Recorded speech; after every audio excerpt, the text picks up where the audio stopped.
Down the valley, man. Make sure you support the page. Ease up. Man, where are you from? I'm from down in the valley. Listen to this. You mean like San Antonio? Nah, man. Far. Join us every Wednesday and Sunday night for live shows. Turn off the light and DITV Sports, where the valley goes to travel. Follow down in the valley. Let's start the show, Marco. Marco! Hey, what's going on? That beat makes me move, I'm not going to lie. It's just a good beat, guy. Like, you got to appreciate a good beat. It's growing on me. Like I said, it's growing on me, but it's copyrighted, so we got to find something else. We got to figure it out. I think we got one that's getting worked on. Yeah. So, and I like the way that felt. Felt good. Just the music, right? We got to get the right music in. Yeah. So, I still got to hit up one of these football players that does music. Oh, yeah. We got a couple, man. We got Cash Money does music. I think one of the linemen plays the guitar. Who else? There was another person that does music. We got to see if one of them can put us on and get us a new intro beat, original, dirty South Texas kind of beat. Maybe some, I don't know what's cool now. I have no idea. So, yeah, there was somebody that did piano, if I remember. There was. Yeah, there was somebody that did piano. I think there was, that was the dads told us that. Yeah. Remember the dads? I think that was Hewitt, maybe? Maybe. I don't remember who it was, but yeah, one of them did piano. Yeah. No, like we got to just do it. So, well, like you said earlier, feels like it's been a long time. It's been a week, right? We had, number 46 birthday last week for your boy. Yeah. And then we had the holiday weekend.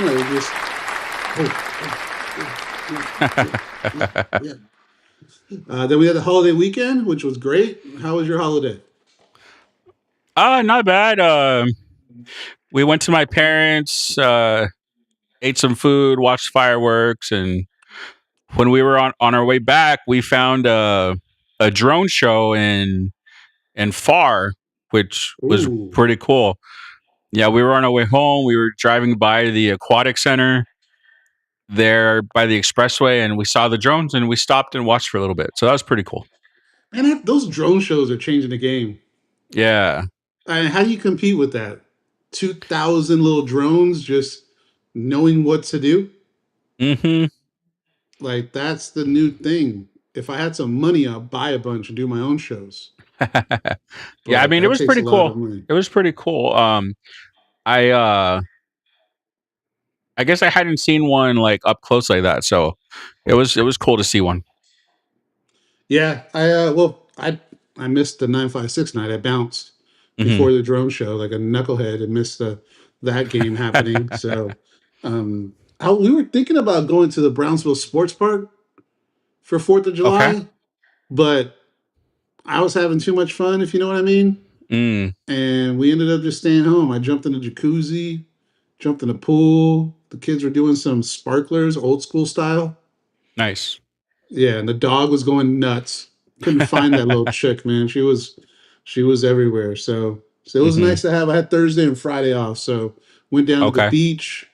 Did one of those day passes. You ever done a day pass? No, I haven't done a day pass before. Oh man, so like Margaritaville. Yeah. So you can pay like $25 and just pay in the morning and be able to use the facilities all day. Oh, really? Okay. Yeah, so chill by the pool. I mean, obviously you got to pay for food.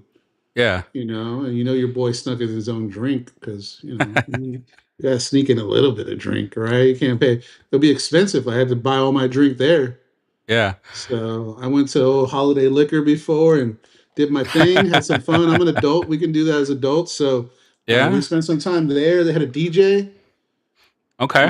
They were starting to do the line dancing. So all the older heads like me were out there shaking their tail feather.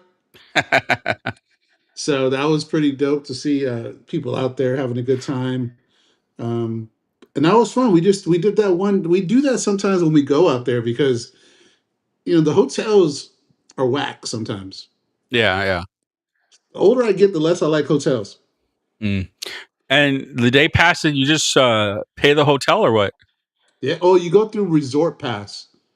Okay. Um, I'm over here giving them love. So you go through an app, you Uh pay huh. it, and then when you get there, you just check in. They have your information, You check in at the and hotel? yeah, you check in. They Oh, give you a wristband, and you can do whatever. You huh. can the bar. They got a swim up bar.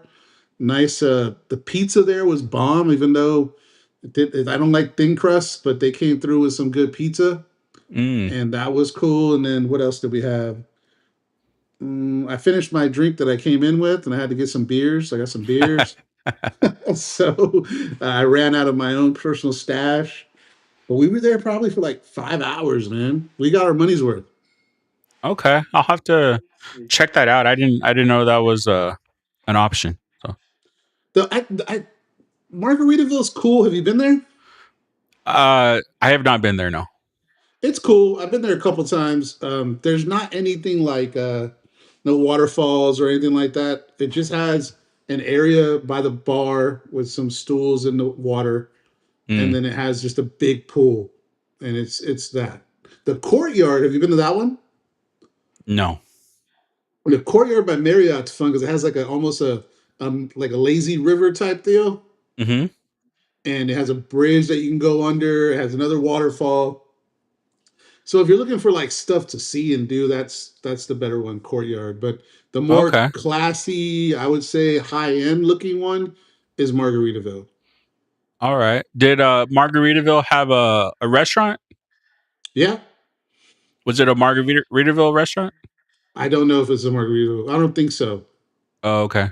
I don't think so. I think it's called something else.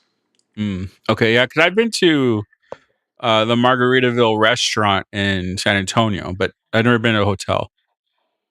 I mean, they have them across the country, Yeah. so we enjoyed it. We had a good time there, and then we stayed at the spot we have out there, which I just love being out there, man. Like 2 nights Mm-hmm. feels like a week to me. Yeah. We were supposed to go last night because it's available during the week. Mm-hmm. So we decided we're going to go this morning. And then your boy took a tumble. Mm. I got to go to the hospital. Can't walk. Yeah. Ray, your ankle injury came back to haunt me because today I was about to fall and put all my weight on my foot, and it's not doing well. Mm. So I got to probably hire people to do stuff at the rental property because it's not good. Yeah. Now I got to go to urgent care tomorrow and probably be that guy sitting there feeling sorry for himself. So, but enough about me. We got a lot going on in this background, Yep. and I want to talk about it. Okay. So, first things first, cue the music or the plow, whatever you can cue up for me to celebrate. We want to announce our partnership. So, we have created a partnership with RGV Tours. There it is. It would have been earlier, would have been nice. There it is. There it is. Give it to me. Give it to me. Give it to me. There it is. Okay. So that's enough already, Doc. Come on. Um, we have been lucky enough, and we've been looking at sponsors, and had a couple options, and I wanted to be patient with it, and I'm glad I did because we have been blessed to come up with a partnership with rgvtours.com Mm-hmm. and the charterbus.com. Yep. So we are going to be doing some really cool stuff in the future. We're going to have content from the tour buses, content game day. We're going to be able to give out some promotional stuff to Mm-hmm. where we give out a trip for an away game. So let me kind of tee up what they do, just in case Yeah. people don't know.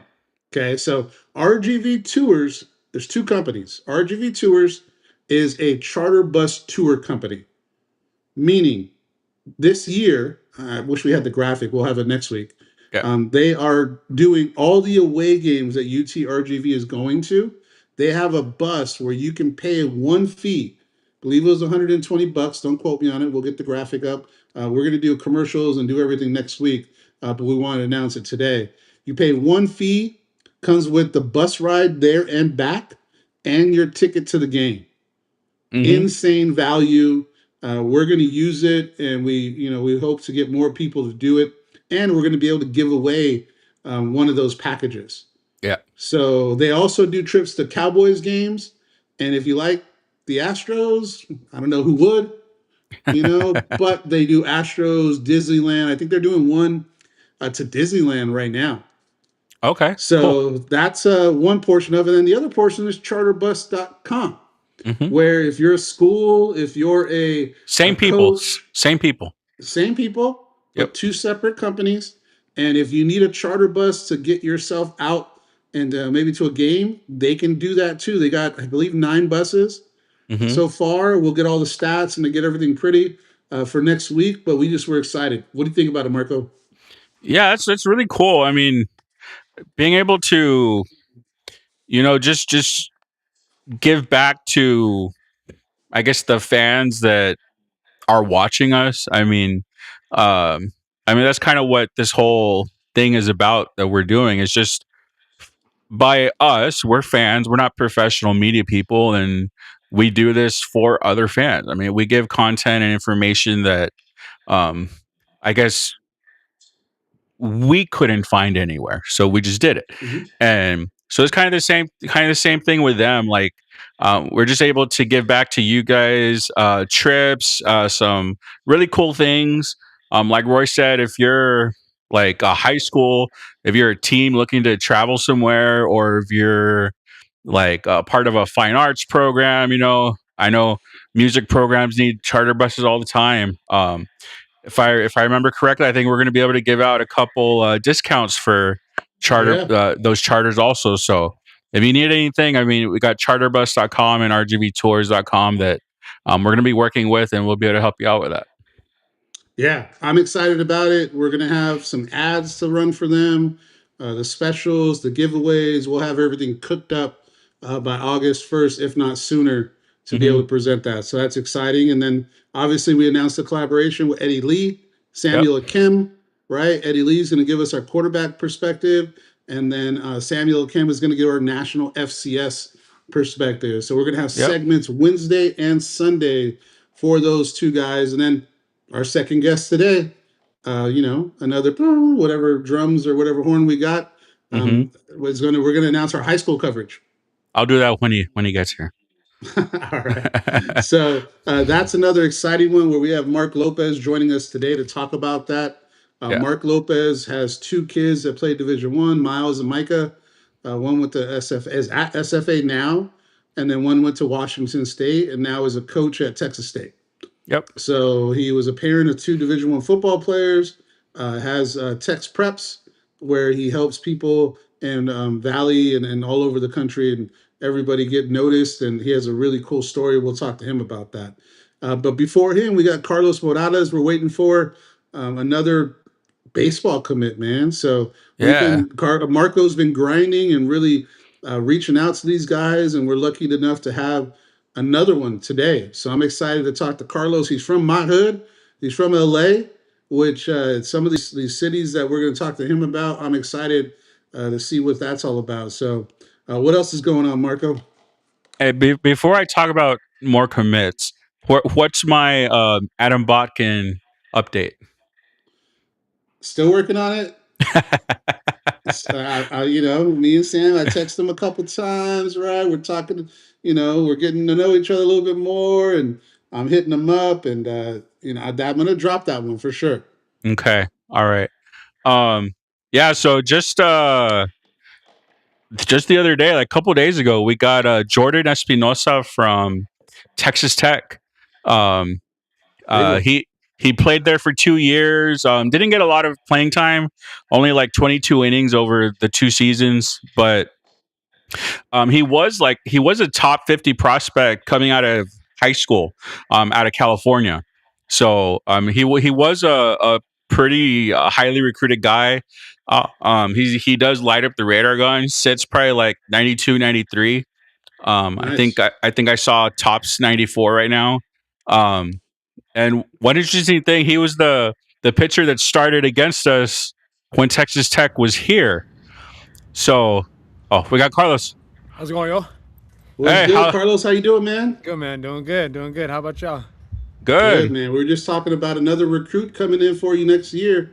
Our Sick. guy just signed from Texas Tech, pitcher. Nah, The lefty or righty, Marco? He's a lefty. We got a lefty that just signed from Texas Tech, so Sick. we were talking about him. Yeah. Hey, you look like Well, you're let at the me beach, introduce man. Carlos. No, What's that? I'm in my backyard right now. Man, that looks like a nice backyard. Yeah, no, my dad put a lot of work into this. Oh, Where you yeah. at? What city you at, Carlos? I'm in Bellflower right now, so it's like 10, 15 Yeah, out from Los Angeles, you know? I know Nice. it. I went to Cal State LA, so Oh, sick. I know where you're at. I had that on my list to talk to you about, man. I got family at ELAC right now, going to ELAC. So let me introduce you, and then we can get into it. So just want to introduce our guest today. Really excited about this catcher out of Santa Ana, Carlos Morales. Welcome to the show, my guy. Thanks for having me. Thanks for having me. Yes, Yeah. sir. Well, I wanted to go down memory lane because I went to East. I've been to East LA College many times. My nephews all played for Garfield. My brother lives in East LA. I got all my families in East LA. Yeah. So I know you went to ELAC and Santa Ana, right? Is that what happened? No, yes, sir. Yeah. How did that work out, man? How did it go from ELAC to Santa Ana? What happened there? At first, originally out of high school, I wasn't recruiting much at all in college. So it was just mainly like go any place where I know I could prove myself, and ELAC at the time, like they had no catchers in at the year. And then my hitting coach at the time in high school, he had a connection there, and then he got me squared away. Originally, I wanted to go to Santa Ana, but the coach never responded. So Wait, hold up. You wanted to go to Santa Ana, Yeah. went to ELAC, but ended up at Santa Ana? yeah, either way, I played my freshman year at 24 at ELAC, and I had a pretty good series against Santa Ana. And then my good friend at the time that played with me in high school, he was at Santa Ana, and he told our coach, like after the game, like, hey, you know you wanted to come here, right? I think I went like 4 for 4 against him and threw like 2 guys out, so I had a pretty good game. Yeah. Yeah. Yeah, you How was got your the experience you got at the East last LA? laugh, Carlos. Yeah, yes, sir. Yeah. How was East LA College, the one you were there? How did that go? What was the year like there? Sorry about that. The helicopter flying through. You're good. Nah, that's Bellflower, man. It was good. I'd say I learned a lot and matured a lot that first year of college. It wasn't an easy year at all. It was probably one of the harder years I had in my life. Like learning how to be an adult, learning how to manage school, social life, all the other stuff, and then just off the field stuff. I had stuff going on like at the time too, and in the fall, like coming in, I felt pretty confident. I had a good fall, but in the spring is where I really hit a wall that year. So from that season, I learned like what it's like to like get through adversity, and like just kind of be patient, knowing your moment will come. Yeah. Now, one of the benefits of going to East LA College is you have the hat right there off Atlantic. So for Marco, he doesn't know anything about the hat, man. Have you been to LA, Marco? I've never been to LA. No. Nah, we don't want you there anyway. Anyways, so I don't know. Are you a fan of the hat? Are you? I've had it once. I liked it, but I just never really ended up going back there. See, because you're not a fat boy, man. See, let me spit game to Marco since I'm part of the president of the Fat Boy Club. So Marco, Yeah. they got these chili cheese fries, dog, Okay. and they melt the fry, and the chili goes like this high, and then they put pastrami on it, Yeah. and Okay. it's heavy, and they have pickles and mustard, and it's just fat boy heaven, man. So as you can tell, Carlos is a catcher, but he's not a true fat boy, right? Because I knew exactly where to say it. So it's right on the corner. Yeah. The hat. It's right there across the Caesar street. There's a Chavez, yeah. Starbucks. I Yep. actually used to live right down by Shakey's. Oh wow, that's crazy. Yeah, I used to. Yeah. After college, I moved there and rented a bedroom from a guy by Shakey's. Wow, I've been And, there. so, That shakes yeah. a lot. I know exactly what you're talking about. Yeah, man, Shakey's is good. They have the good fried chicken with the every mojos. Friday practice at ELAC was at 8 a.m. So after that, we'd go get the bunch of lunch deal. It was like all you can eat for like $12. Yeah. Oh wow, There nice. it is, Marco. Fat boy heaven. Fat boy heaven, man. So I just wanted to bring that back to take me back to memory lane because, my brother still lives right there off of Whittier in Arizona. Okay. Yeah. So yeah. he lives out there. I got a brother, my godson, just graduated from Garfield High School. Nice. Yeah. And, I was they born took in down I was born in Roosevelt. East LA. What's that? I was born in East LA. Oh, right there. Yeah, Cool, Monterey, man. Yeah. Monterey Park area, East LA right there. Yeah. Yep. Yeah, my godson, Chuck, shout out to Chuck. He just graduated. He's going to go to East LA College to play football Sick. next year. And I have my nieces all went to Garfield and won CIF championships in basketball. Nice. Pretty legit. My other nephew, Gordo, he won the CIF championship in football too. So represent East LA. Sorry, Marco, I got happy. Me and Carlitos over here talking about East Los, man. So I'll pass it back to you, Marco. Yeah, man, no problem. So Carlos, so you had your first year at ELAC College, and then obviously you went on to Santa Ana. Yeah. And when I was doing your profile, I saw your first year there. You kind of set out, right? You were injured, you didn't get a lot of playing time. But I mean, looking at your numbers, this past season, man, was a huge jump. Like you just shot out of the cannon, producing everywhere. I mean, what was the difference in this season? Man, just self-belief in myself, honestly. Yeah. My first year at Santa Ana was rough because there was a lot of competition at the catcher position, and there's a lot of older guys in me, So I'd find myself trying to do maybe more than what I should have at times, and also with not staying healthy, that doesn't help you at all. Availability is the best ability, as they say. So it was although I don't regret anything of that year, I wish I did play that second year because that was a good team. Yeah. Yeah. Hey, but you guys did win the state championships this year, so I mean, you guys were a good team also. Yeah. So, I mean, obviously being a catcher, I mean, to me, a catcher's the captain of the baseball team. You're the quarterback on the field right there. So, what's the biggest thing for you that you take pride in behind the plate? Honestly, the best compliment I get is when my coaches say when I was growing up that you'll never notice a good catcher because he's never running backstop, never blocking balls, and is shooting off like 10 feet to your right, So yeah, when the attention's off of me, it's on my pitcher, I think that's the biggest point where I take pride right there, And then honestly, throwing guys out, that's my favorite part of the game right there. So yeah. Yeah, we had this past year we had Rudy Gonzalez. He's a real good catcher that played real well for us. Again, he did a real good job throwing guys out. So I know you're coming in as a catcher. I think you had told me you threw out like what was the percentage of guys you threw out? 46% at my first year at college. 46 your first year. Yeah. So I know Coach Matlock likes good defensive catchers. I mean, the guys we've had over the last couple of years, they've been real workhorses, real leaders of the team. So I'm ready to see that in you this next year. Yes, sir. All right, Roy, your turn. Yeah, I want because I'm not baseball is probably not my first sport. I leave baseball to Marco, but yeah. So just a little bit. Yeah, baseball is my sport, Carlos. I played my whole life. Oh, great. That's my sport. But I like to learn a little bit, and also too, there's fans out there like me. So as a catcher, what type of skill set makes a good catcher? Oh, I'm trying to think about that right now. I think the catcher position, you got to be mature. Very mature, especially when you're leading a good team, man. Yeah. You got to kind of almost like take some certain guys under your wing, certain pitchers, almost like knowing how to, I want to say like people skills. You got to know how to work with people, because you're working with like 15 different like characters on the pitching staff, and then your coaches, and then your infielders, and then your outfielders too, even like on communication stuff. So you're working with your whole team really to get them through 9 innings the whole season, So I think the most like biggest skill set a catcher must have is maturity, that calmness, that those people skills, knowing how to talk to each individually differently, because every guy has their different ticks, their different things, different backgrounds, Yeah. So, yeah. Are Yeah, you so- a big talker behind the plate? Are you talking to the batter? Are you getting in his head a little bit? I'm mute for the whole Really? game, man. Certain umpires, yeah, but I'm more locked in, you know. Yeah.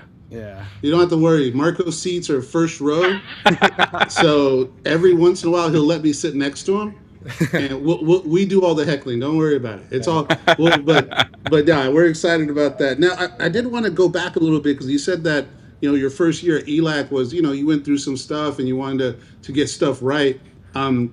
Just who do you lean on when time gets hard as far as emotionally?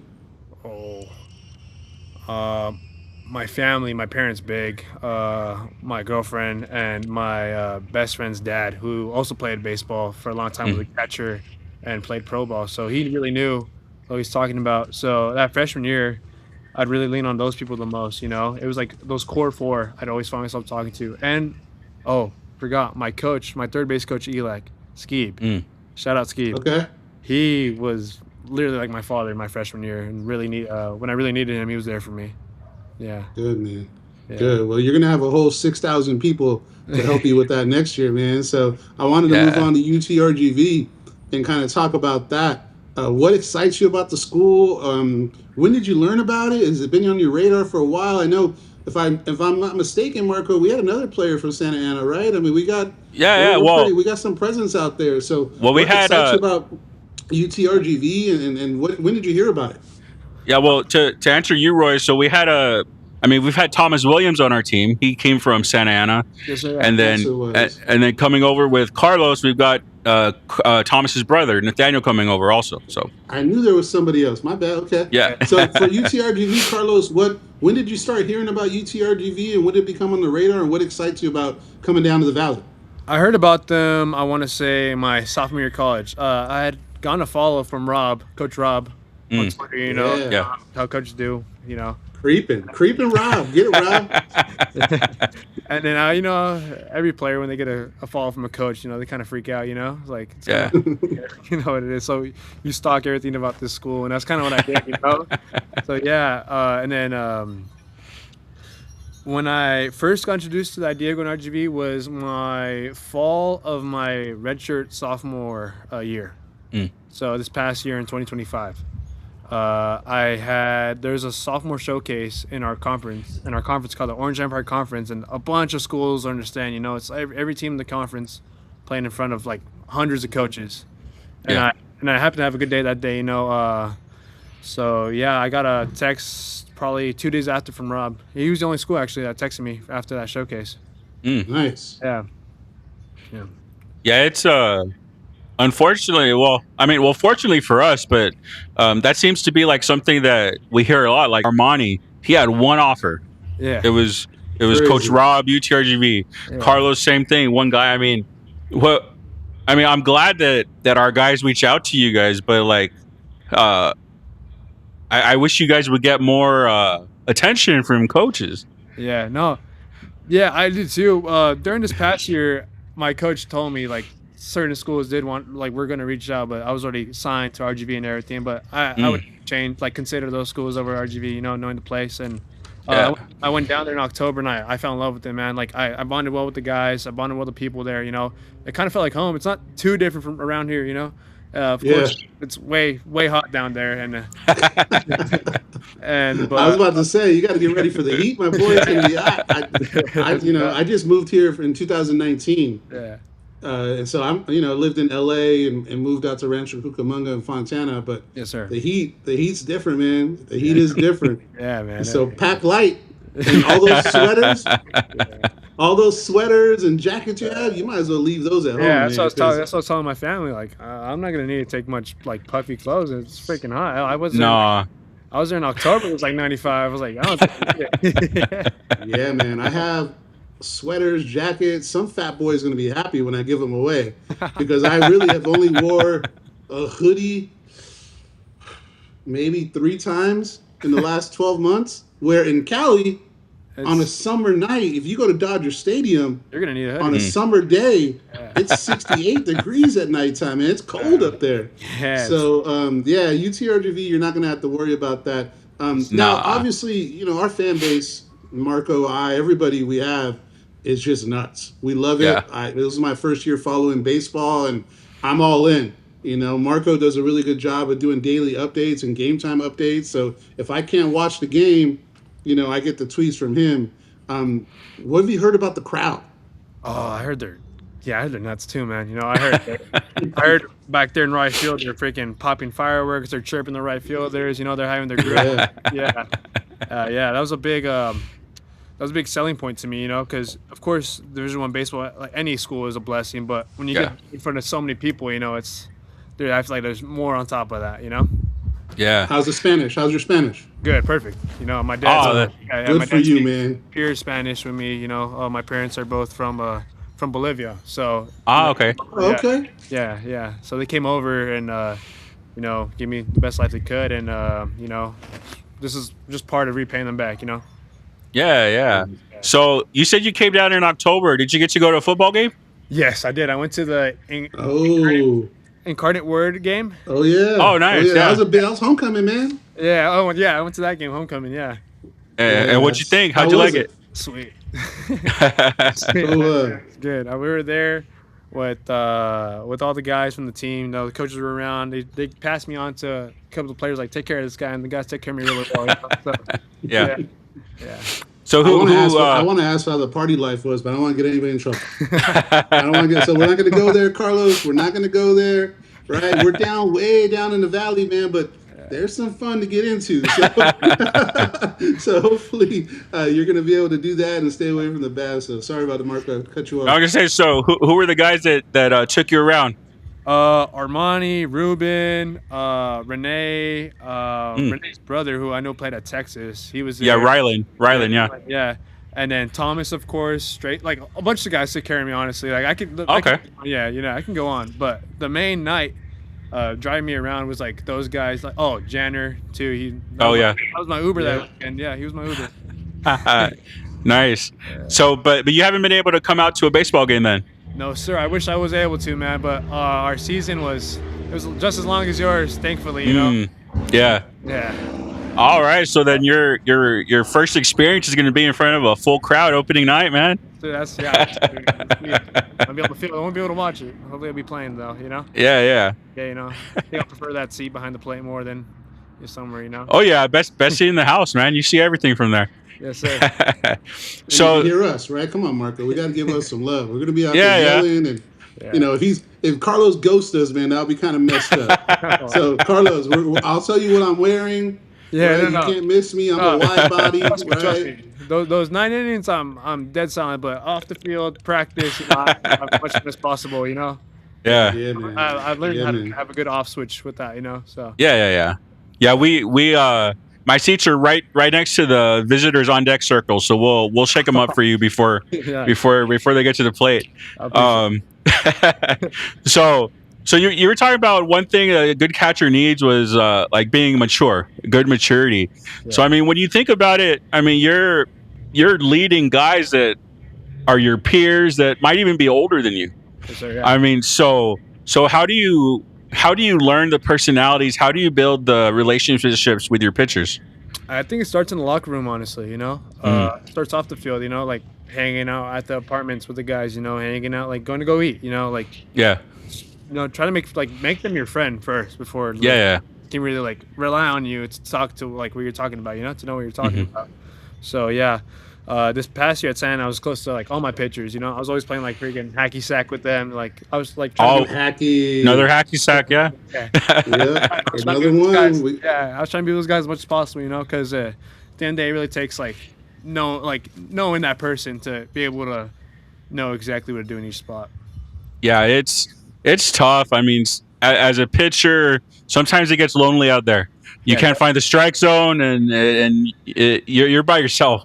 So you need a good catcher to calm you down, get you back in your rhythm. So I'm glad to hear that's one thing that's real important for you.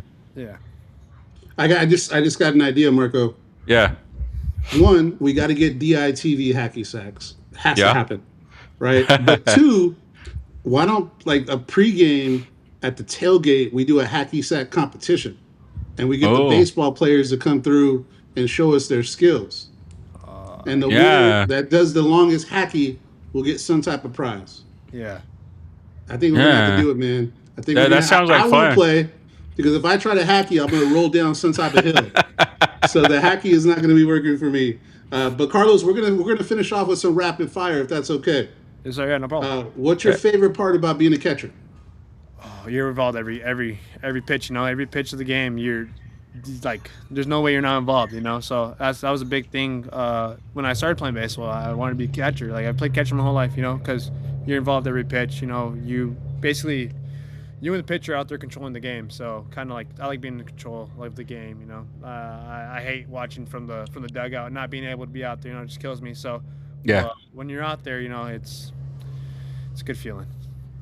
So who's your favorite catcher that you kind of model your game after?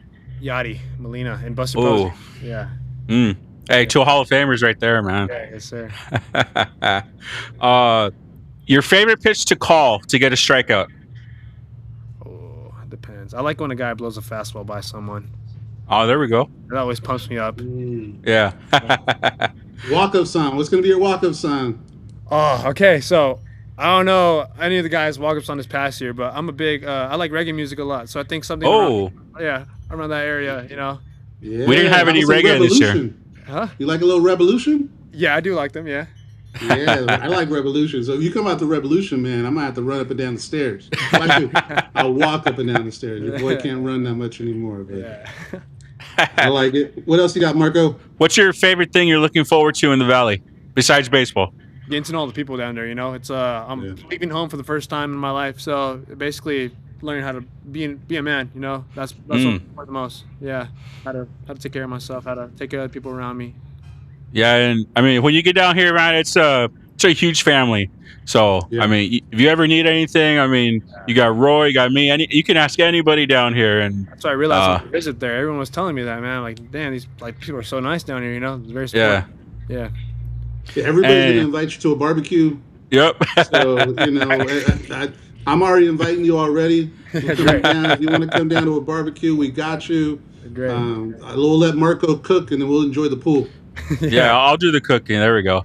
All right, what's your message to Vaquero fans to look forward to for next season? Man, expect someone who's gonna work hard back there, be a grinder. You know, of course, I said earlier I'm stone cold, but in the moments that counts, like I'm an emotional guy, you know, too. Yeah. So be ready to watch the catcher play with some fire. Like I play like it's my last game every time, you know, because you never know when.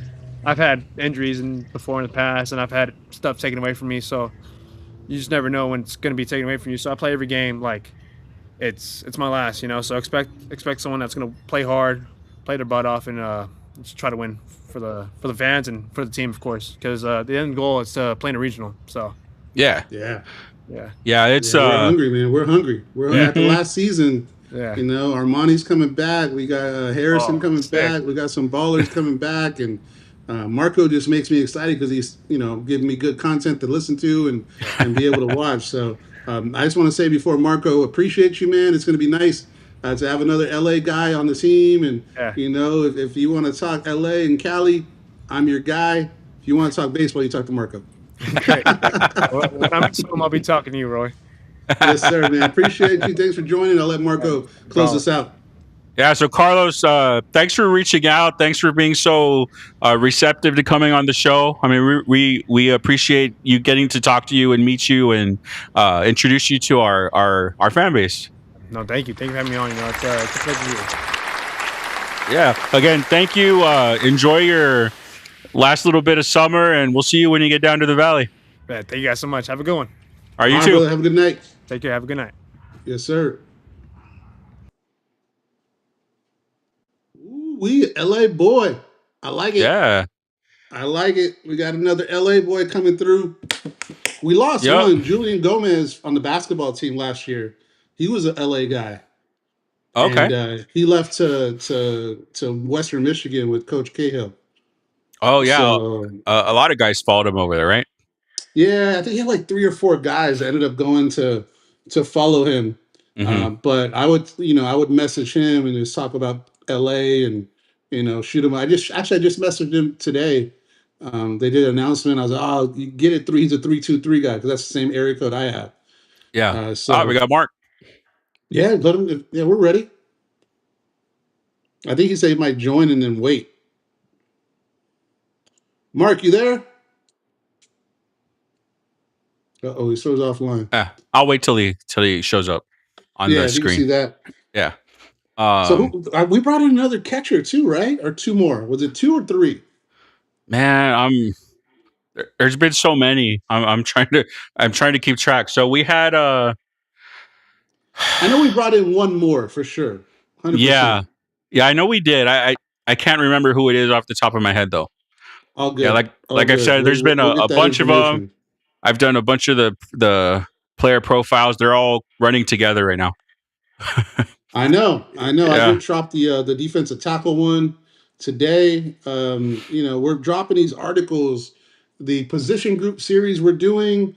Marco just dropped the year 1 through 3. Game 1 through 3 summary of football season. Last night I dropped the quarterback competition article. Yep. Right, we talked about Aiden, we talked about Garrett, a little Chavez in there, a little Mr. Bays and Mr. Pelusa. We had a good competition in spring, and just looking forward to that quarterback competition. Tomorrow, I'm going to do offense. So let me know if anybody wants to go into the comments what offensive position you want for breaking down tomorrow. Running back. I want to argue running back. You want running back? I got that one loaded, man. I want to argue running back with you. Well, we are going to do the argument for sure. Yeah. We're going to drop all the position groups, and then me and Marco are going to argue. Yeah. So we've got we're doing every position, right? Every position. Now, yeah. The only one that went together were defensive backs. Yeah. Because on the roster, they're all defensive backs, yeah. Defensive backs. That's it. We have safeties and cornerbacks, but it's all DBs. And with Gamble's defense, he runs 5 DBs, so they're all mixed in. But I did talk about within that article who to look for. And I don't know, man. After doing all these articles, it just makes me more excited. It's just I can't wait till camp starts. And then we got obviously we have the media day coming up the 21st. Yeah, so it's coming up quick. Email. Email. We got our credentials. We got credentialed up for the media day. So your boys will be at media day.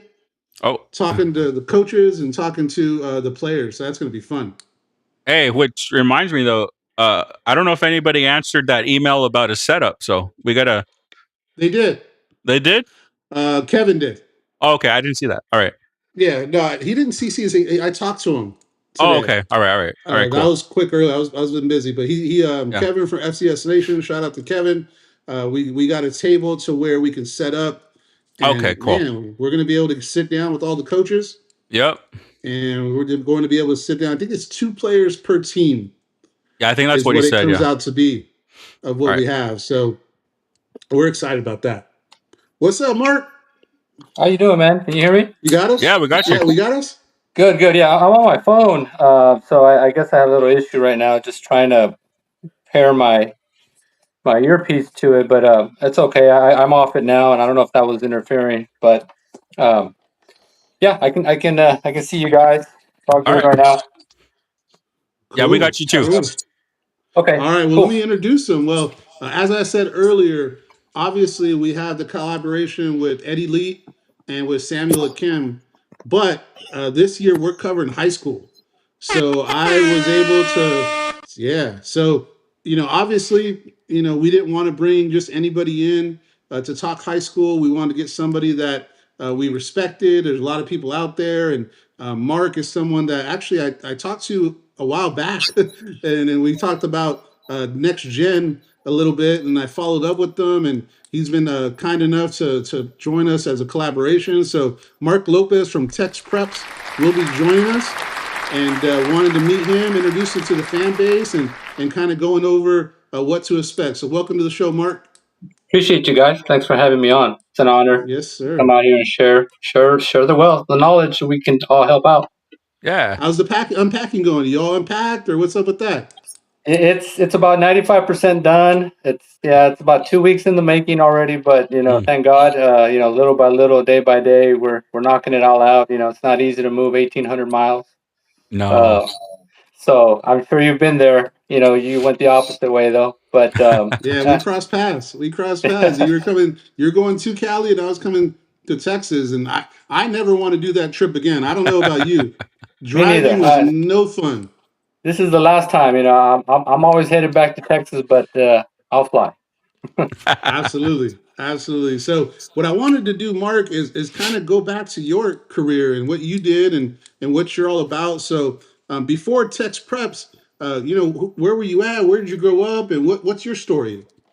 Okay, yeah. So I introduced myself. I'm Mark Lopez. I'm a RGV born and raised. So I grew up in a little town there of Alamo, right in the heart of PSJ. So um, I my football career started, like a lot of guys back in the 1990s, 80s. In middle school. We didn't have a lot of these youth select organizations. Around. So we mostly waited till middle school. So yeah, I was always a fan of the game though. Growing up as a kid, watching the Dallas Cowboys, Texas Longhorns every weekend, and I just couldn't wait to get into middle school to actually put on some pads, and it went very well. I had an older brother and family and friends that just kind of taught me the game, and it helped me acclimatize to football right away. And then I went on to PSJ High School, where I played there 2 years, and for the PSJ Bears, back when it was just one school in one district. That's it. That's all it Yeah, was. back in the early '90s. So I graduated in 1993. I was primarily a defensive player, but senior year we did have a split. That was the first year PSJ North came out, so we lost a lot of Mm, talent. So I went both ways my senior year. Played a little bit of wide receiver as well, and special teams. Was a returner and defense. So my best year was my senior year. Obviously, it was the funnest year. I got to play all over the field, and recruiting back then was kind of something that wasn't very common down here. Down in the valley. But I recall getting several back in the day. Coaches came to watch the game. They just gave your high school coach a brochure questionnaire to fill out and get all the yeah. information they can from you. And so I had a couple of those, and as I graduated, was looking into some possible D3 and junior college schools, and then going into after I graduated that summer, going into freshman year, I had a few heart palpitations going on and had a physical, and it was kind of recommended that I just kind of give it up. And Mm. Oh at the man. time, my primary thing was go to college, get a degree. That was my main thing. If I could play football, that would have been just icing on the cake, but it never happened. And but I still remained a football fan and lover. Through all of my college years, and right out of college, I did pick up a little opportunity with a recruiting service there in the San Antonio area, Central Texas, and kind of did an apprenticeship under a gentleman named Randy Rogers. Uh, Mm. Mm, he was a retired recruiting coordinator for the Illinois Fighting Illini back in the 80s and early 90s, and he retired and he started to make these little tours around Texas high schools and putting on seminars for players and parents and coaches to attend to learn about the recruiting process. And so I apprenticed under him, learned the ropes, got to meet a lot of his connections out in the college world, and I loved it. It was a fun time to learn how the recruiting process worked back in the day. It's much different now, but it was my way to get my foot in the door and learn how it works and meet people. And so yeah, that was in the early 2000s. And after that, I started having my family. It started my family yeah. down there, and had my first son in 2002, and then I had another one in 2003, and I ended up with three boys, another one in 2007, and so I basically got to work. Uh, I Yeah. I I was became an insurance agent, and been an insurance agent ever since. And so I kind of got away from the heavy recruiting a part of it. I still followed the recruiting world, the major universities. I'm a Texas Longhorn fan through and through, and was always looking at who the new recruits were coming in, and I always was intrigued by it. So as my kids were, growing and they're 5, 6, 7, 8, started getting ready for football. I started to get back in that mentality again. Is uh, making sure they had all the tools they needed, the training, the knowledge, the kind of stuff I didn't have growing up as a kid. I just made sure that they had all the things they needed to be successful and to just have fun. Make sure they had fun with the game first of all. And lo and behold, they took off with it. They loved it. Once those pads came on in Pee Wee football, I knew that they really loved the game, and they showed a lot of promise. And so that's when I began to say, okay, well, this is what they like to do. This is what they have an opportunity maybe down the line. Let's get back to the whole football knowledge and IQ and recruiting preparation.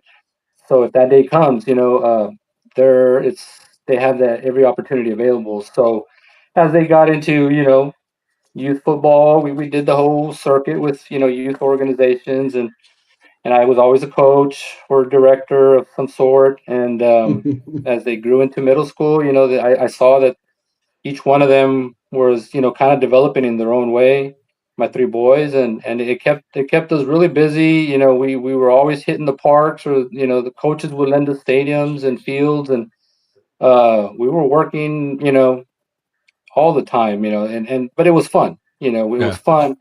It wasn't a demanding part that where they burned out. I made sure we did all the in betweens, did all the fun stuff too, and let them be kids. But when it was time to work, I showed them what it took to work, and they ran with it. They were. I was blessed to have three very uh, headstrong boys and disciplined, and they took off from there. So as they got into high school, we started to see that they had the potential, and that's where I pulled out my old bag of recruiting knowledge I had and contacts, and started to prepare them for the process.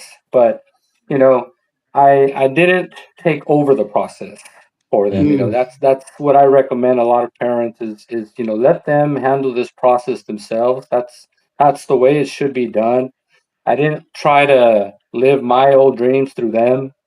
I gave them the tools they needed, the know-how, and they ran with it from there. And then at the end of the day, all the recruiting knowledge and preparation you can do on the process, it really just comes down to can you play?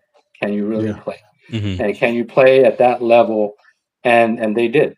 They took it from there. They played. They busted their butts in the off seasons, on off days, and it showed on when it was time for them to play. And as soon as they hit their freshman year, they each got ready to go with their social media and their profiles. We started to incorporate the process of uh, getting their name out there, how to introduce themselves, how to find the right schools, um, the whole 9 yards. And they ran with it from there, like I said, and it was fun to kind of uh, watch the process unfold, and kind of be there and kind of guide. But it was fun to watch them take it over. And so we did all the necessary things that you need to do. Coming from an area like the Rio Grande Valley, we're kind of disadvantaged geographically and demographically down there, as far as the recruiting world goes. So, you've got to do the things now to get yourself out there to up to them. Yeah. If that meant going to their camps, their combines, campus visits, I made sure that there was no lacking of that.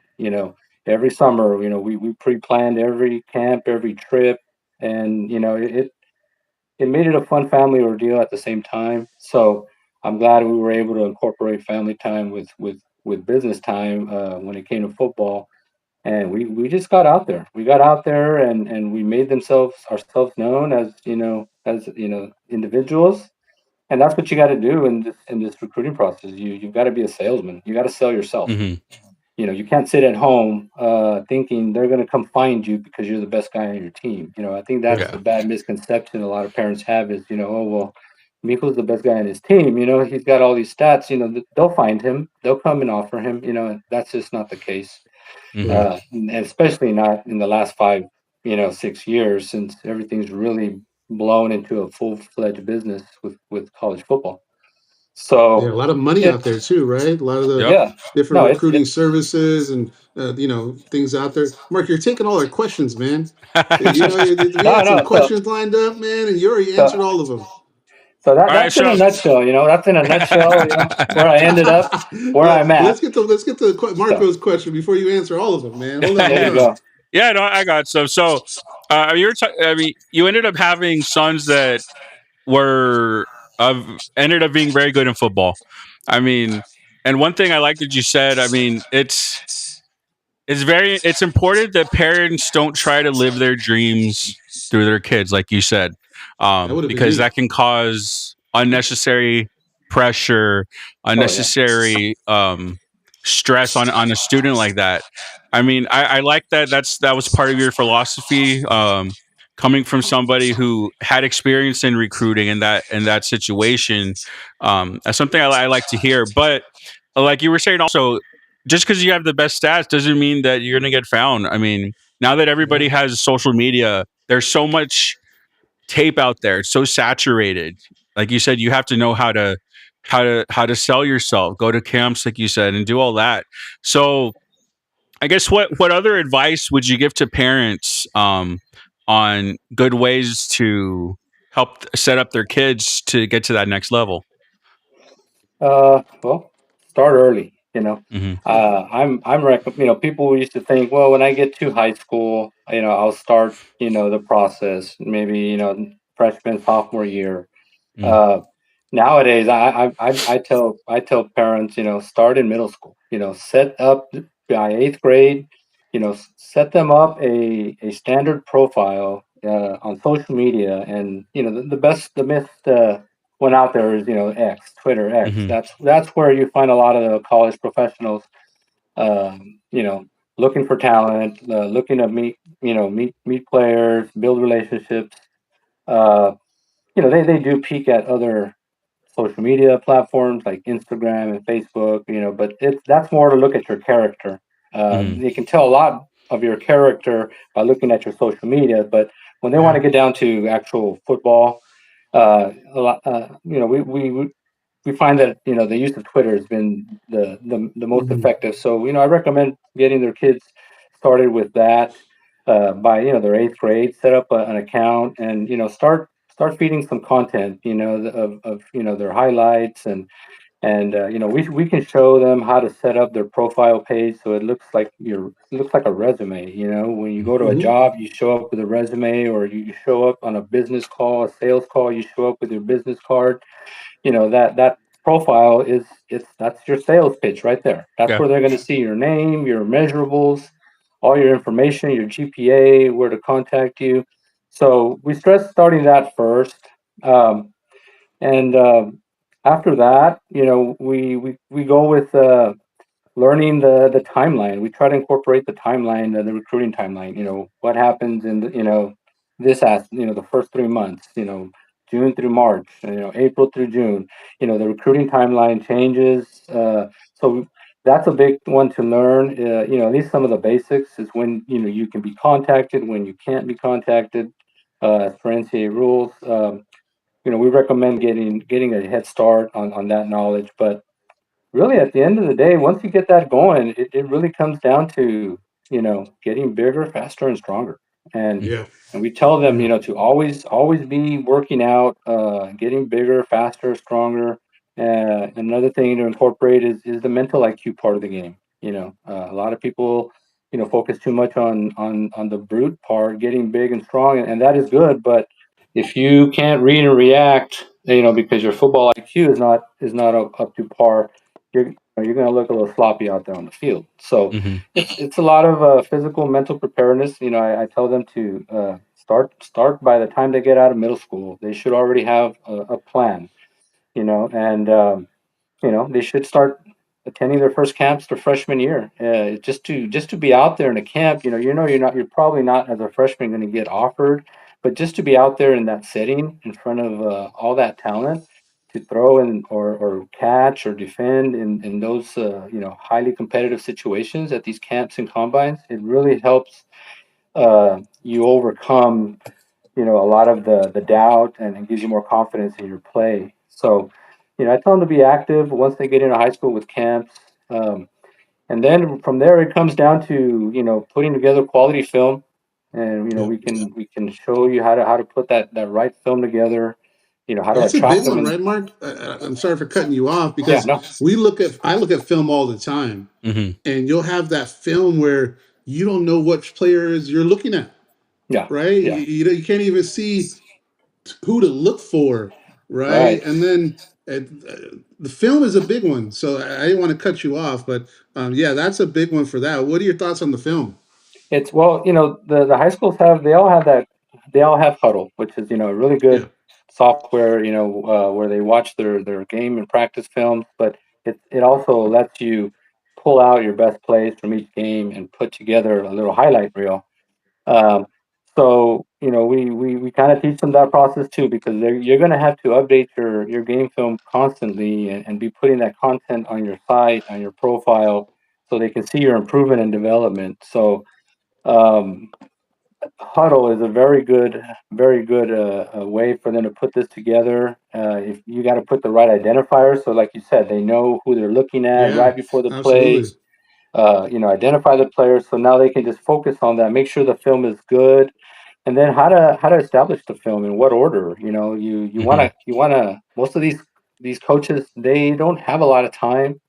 And if you don't get their interest, if you don't spark an interest in the first 10 seconds or 15, 20 seconds, they're just going to swipe to the next guy. So Yeah. you Yeah. got to put like your most explosive, best plays right up front, but then you've got to ease into all the different aspects of your position. You know, if you're a quarterback, you come in with your best highlights, your best throws, but then you got to ease into your scrambling ability, start showing some of those plays, Mm, show your deep balls, and then show your mid-level passes, and then your little flat routes. You got to show a little bit of everything. So you've got to show a well-rounded video of all your positional, and how if you're a linebacker, you got to show your best hits.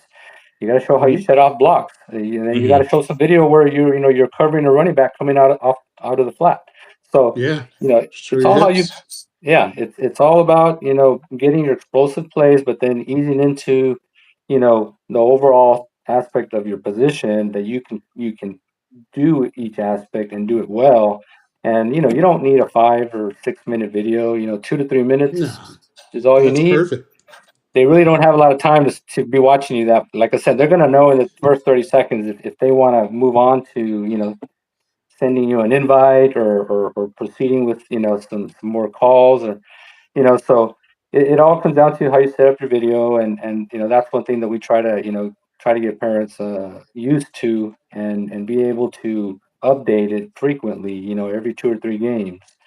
uh so That's a big one, yeah, right? Because a lot of Yeah. times you wait till the end of the year, right, yeah, to update your yearly film. But if you're right, doing it every 2 weeks and you have a fresh new update, coaches are going to maybe say, "Hey, look, you just have some new film to be able to look at," right? And then right, you mentioned two positions that you're very familiar with because obviously you had two sons play Division 1 football. So I wanted to see if we can talk a little bit about both of them. One is in yeah. college now, and one is a coach. So if you can talk about your two sons and the third one, I don't want to leave out another one, but if you can talk about them and where they're at and what they're doing and what have you seen from them in the last year? Yeah, well, they're really taking off with, they're smart kids. uh they were a blessing, and just, yeah, easy to move along in this process. Very disciplined. So my oldest, Micah, he was a linebacker at PSG North, and back in graduated in 2021. And he he played for 4 years at PSG North. Okay. He played as a freshman and immediately started as a sophomore. He got a lot of film under his belt. We got out to all the rivals combines, the local college combines, and we were humble with our camp selections. We didn't just go after the Texas Longhorn camps or the Mhm. Aggie camp. We went to realistic camps, mega camps where there were Division 2, 3, even 3 schools. Just we were realistic and just try to get out there, get the name out there, and they performed very well. And he ended up with the opportunity to go to Washington State. At that time, Marco Regalado, who's now the running backs coach at Yeah, I UTRGV, remember he that. was he was at Washington State, and he's a big Valley guy, likes to help out Valley kids. So when we started talking to him about Micah, he set up an evaluation with their head coach at the time, and the opportunity came up. So he went to Washington State, and was there for 1 year, and then it was, like I said, right around the COVID time. So there was so many Yeah. changes going on, and rosters being cut, and players leaving, and new players coming in, and so he wanted to get on the field a little more. So he transferred down to New Mexico Military Academy. Institute in NIMI over in Roswell, New Mexico, and played another year there where he had a lot more film. He got a lot more playing time there. It was a good experience for him because being at a military academy, he had to live the military lifestyle, day in and day out too. So that Tough. was on top of the football stuff. He had to do the physical military PT part of it too. So he thought he'd go there a year and see if he got more film there, maybe he'd make a hop back up to another school, somewhere in Texas. But unfortunately, he did have some tweaks, in his on his hips and hamstrings, and he decided he was just gonna, call it a day, call it a career after he graduated from New Mexico Military, and decided to transfer to Texas State. And he kind of knew in his heart there that he was, maybe going to go into the coaching world, and so Texas State's a really good school for education, and Yeah. so he finished off his bachelor's there, but going into his senior year, he went into the coaching athletic department and started asking around about if they had any opportunities for student assistants, and he wanted to volunteer and learn the game, and they brought him on board and gave him an opportunity, and he just took off from there. He impressed them with his knowledge, his IQ. He's always been a smart kid. Always in the film room during high school. Watching his opponent, daily, and so he was very well prepared, and I think they liked that from him. And so he did that for a couple years and graduated from Texas State. And then UTRGV came calling with a graduate assistant opportunity. Marco Regalado was already down in the valley at UTRGV, and I believe he remembered Micah, and Yeah. they gave him an opportunity as a GA, and he took it as well. So he went back home down to the valley for 1 year, and he was there last year, the inaugural year, and he worked with defensive backs. And everybody knows they were very, very successful, very successful season. Absolutely. Yeah. He loved it there, and was ready for year 2, and then along came Texas State back. I guess they got a feel for what he was doing, and wanted to add him back on board, and they were moving to the new Pac-12, so the opportunity was just too good to be true, and to be so he's a GA now there as well, a defensive GA, and he works with linebackers. But it was just too good of an opportunity to pass up.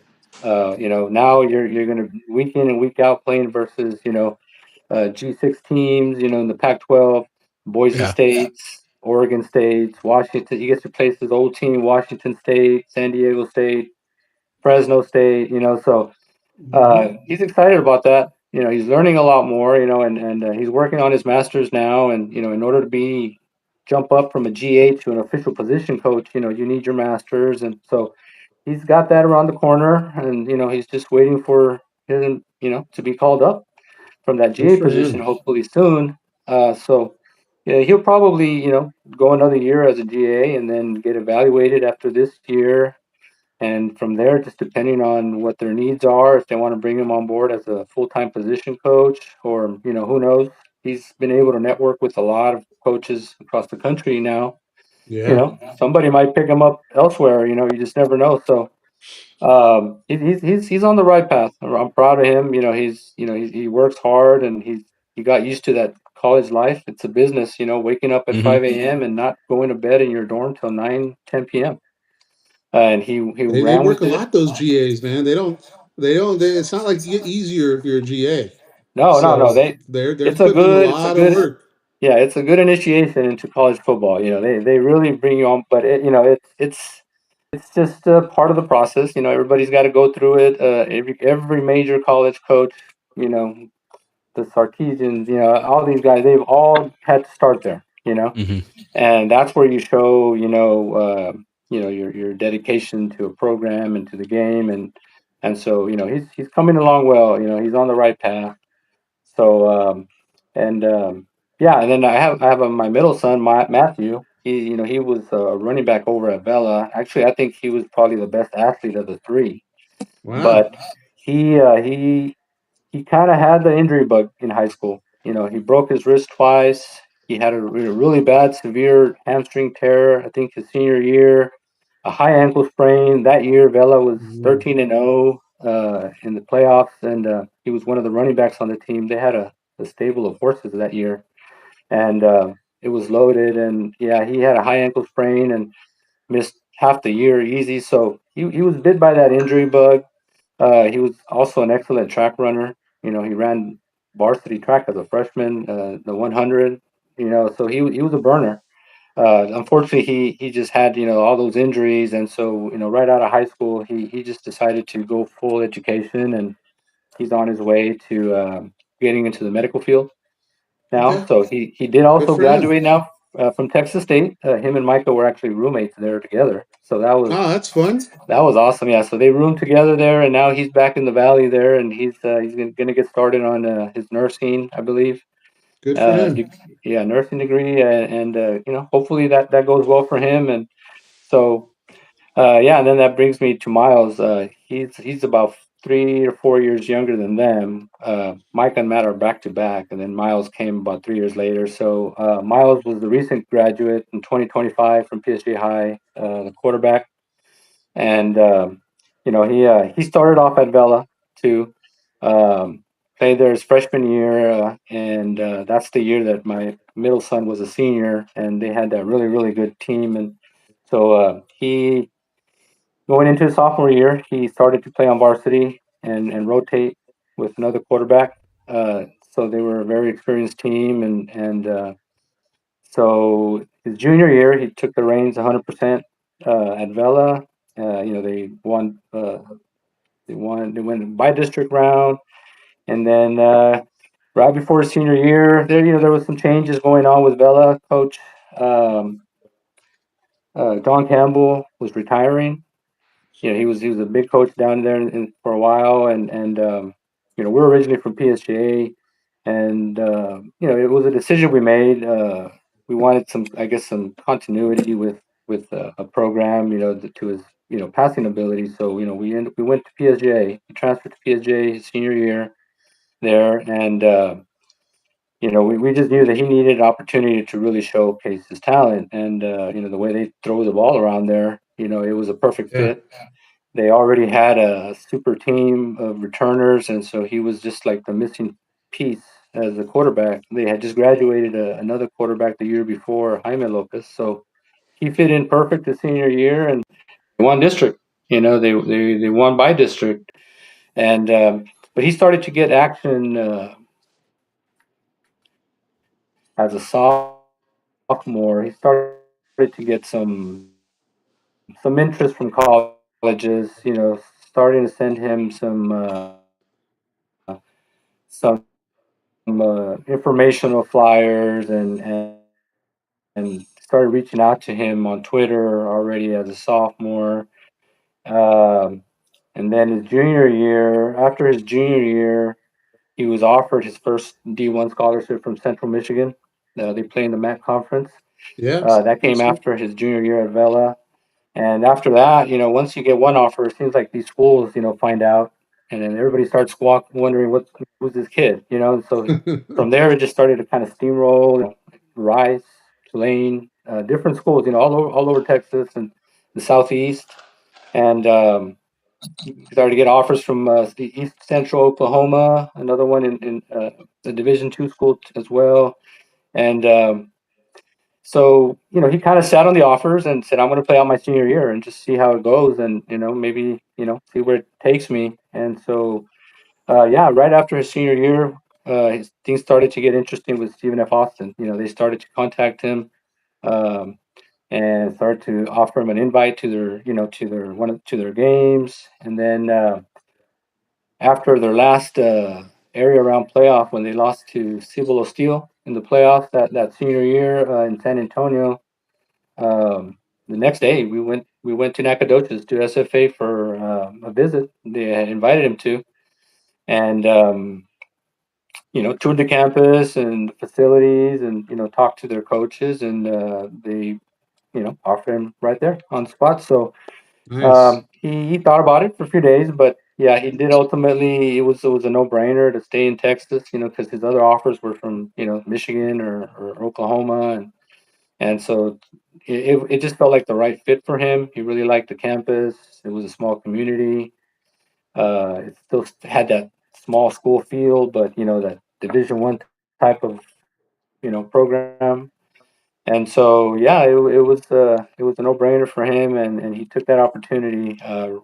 Right after his senior year, and he went his first year this past year, and he redshirted, and he actually got into a game, and did have a couple, he ran a couple drives, and had a couple nice deep passes, and so then he went into his first spring. They just finished this past spring ball, and we I got to go fly down there and watch the game, and yeah, it's a tough competition in college. It's a process. It's you have to be prepared to be patient and wait 1, 2, maybe even 3 years, and sometimes even transfer. Because you may not. They had a very talented quarterback room at that school. So right now he was having some because of his college hours that he had in high school. He did accumulate quite a few college credits, and he's actually, after his freshman year, I think he had like one of the highest GPAs on the team. Uh, Nice. he's like ready to go into his nursing program pretty soon. So he's having a conflict. He was having a conflict with the scheduling of some of his classes and football practices this fall. So he decided to take a step back and focus on his actual career as he wants to go into nursing as well, and possibly into Nice. anesthesiology, and so he took a step back this year. The coaches sat with him, and they told him they needed to figure out a way to get him his schedule incorporated for practices, but his core classes already that he was taking ahead of his time were kind of conflicting with that. So yeah, we'll see what's going to come out of that. He's still down in the valley and staying in shape, and um, he's not afraid though to just call it a career and get that degree. He's already almost done, because nowadays these kids are graduating and out of high school with already as sophomores or juniors in college. Yeah, it's You know, crazy, so right? They get the AA degree. My daughter has so many classes already done, yeah, and they're still in high school. and So, it's awesome. And, um, and it you jump into college and you're typically already basically already a junior sometimes, yeah, and but at the same time, if you're an athlete, it can conflict with scheduling, and it just depends on how it works out at each program. So we're gonna see where it goes from here. But yeah, it's been a very I feel blessed. It took a lot of hard work, but it came from them. It came from yeah, them. I was just a guide. And myself and their mother were very supportive of everything that they did. If they had to leave town and they had to travel, I mean, I don't know how many times we left the state as well. We did it because we know that sitting down in the valley, waiting for somebody to come find you was just not. the way to do it. And I think that's a big misconception, that they think that, their child, has been a stud from the youth football days all the way to middle school, and everybody knows who he is here, that he's just going to get offered after high school also. And it doesn't work that way. You can't just be Valley great. You got to be like Texas great or United States great. You got to be good at the national level, not just the local level. So Hmm. I think they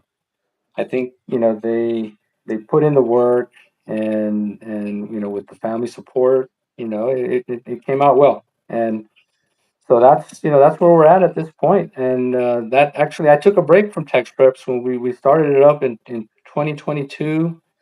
We have a little core group of guys that kind of put the mission together, but it was still like in the baby stage. And so, but I kind of got away from it to kind of help out Miles and get into his recruiting there for a couple years when it got pretty heavy. But now I'm back. I'm back, and I'm starting to help out more kids, and starting to get more involved, and trying to everything we learned from the process, rather than just sit on it and be proud of what happened. I'd rather just pay it forward and continue to help Yeah. out kids now with that knowledge. We built a big network of coaches and friends, people out there that we can call, and some of them are looking for athletes, particular players, and so if we can help out Valley kids, we're going to do our best to keep this going, but with a more aggressive mission. And so we've been reaching out to a lot of conferences, a lot of colleges, out of not just in Texas. We started in Texas, but we've grown to a handful of universities in Missouri. Um, and now that I'm out here in California, like I was mentioning to you, California is a big division for junior college. There's a bunch of Hmm. them out here, and so I've already reached out to a lot of locals, and they know about who we are, and everybody's interested in Texas football players. Even way out here in Yeah. California. So I'm hoping to build an interest out here, that they'll start looking at more Valley kids and open up some more windows, hopefully for the boys down there.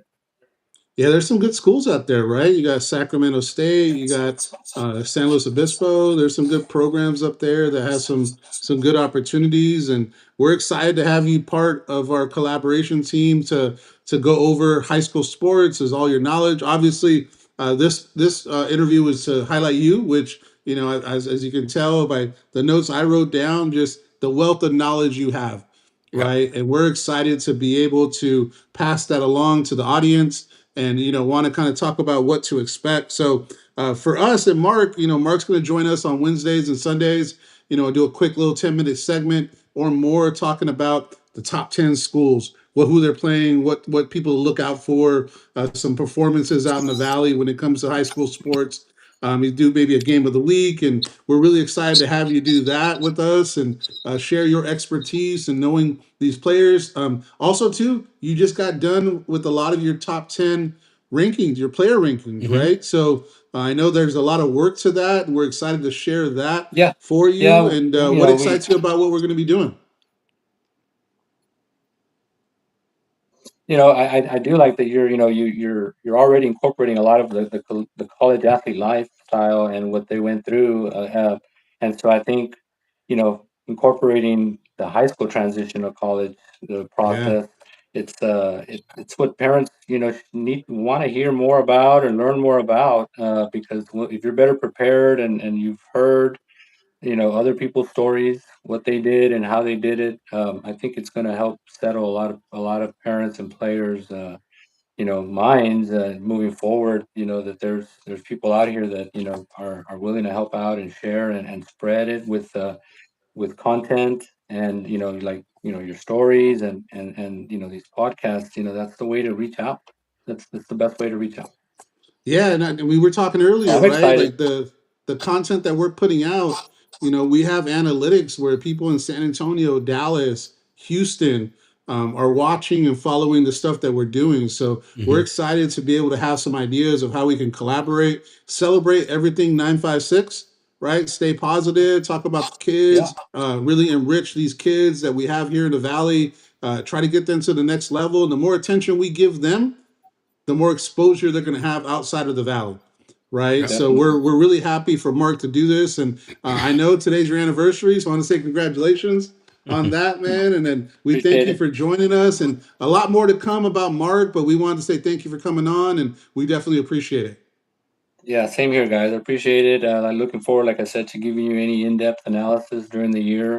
Big games or just updates with what's Yeah, going on. With our process and yeah, whatever we can do to collab and help out this movement. Let's do it. appreciate you, Mark, and we'll be in touch, and I'll let you get back to the wife and go have a good time. Same. All right, guys. Good Appreciate All night. it. right, brother. Have a good Good night. night, guys. Thank you.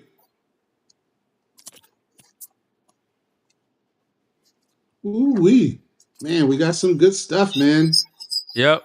He's knowledgeable. The guy knows Mm-hmm. his stuff, and he knows, obviously, his kids got to where they wanted to go, and being a former athlete is real, right? Being able to transition to that, and figuring out what you're going to do Yeah. after you get out of high school or college, and seeing what that's going to look like. Mm-hmm. So awesome stuff there. I can't remove. Can you remove this? Okay, you see that too. Yeah, I Okay, do. there we There it go. is. Okay, I was trying to remove it too. So I'm happy about that. More to come on that. More to come on what that's going to entail. Real quick, I want to see if we can pull up the website, Marco, Yeah. if possible. And we're just going to talk and show you guys what's going on with the website. So in the last 28 days, we've had 6,000 visitors to the website. And to me, it's just amazing to be able to see the different cities and see all the different things going on. We're going to continue to do it. We're going to continue to put out articles, put out content, and be able to get you guys and everybody informed. So, Southland Power Rankings, Marco, we got a lot of drama with that one, man. A lot of Yeah. drama. I Mm-hmm. mean, honestly, Uh, 1 through 6, or yeah, I say 1 through 6. SFA probably is a solid one on most people's list, but yeah. 2 through 6 is definitely where you had to make a couple decisions. And what's been their feedback on that one? Yeah. I mean, we're in early July. I mean, these power rankings are just kind of like guesses right now, But just kind of looking at um what I was able to look up for the teams. I mean, this was the best. This was what I came up with. The Click on feedback it. on a Click on lot it. of it. What was that? Click on it. Yeah. So the feedback I got on a lot of it was, I mean, just arguing, which is what you want on a power rankings thing, just teams arguing who they think should be number one. Oh, is SFA? Did the portal hit them hard? Stuff like that.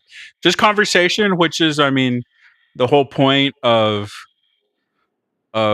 these articles, and then you get to kind of see why I kind of put every team where I did, and then at the bottom I made a video on the power rankings. So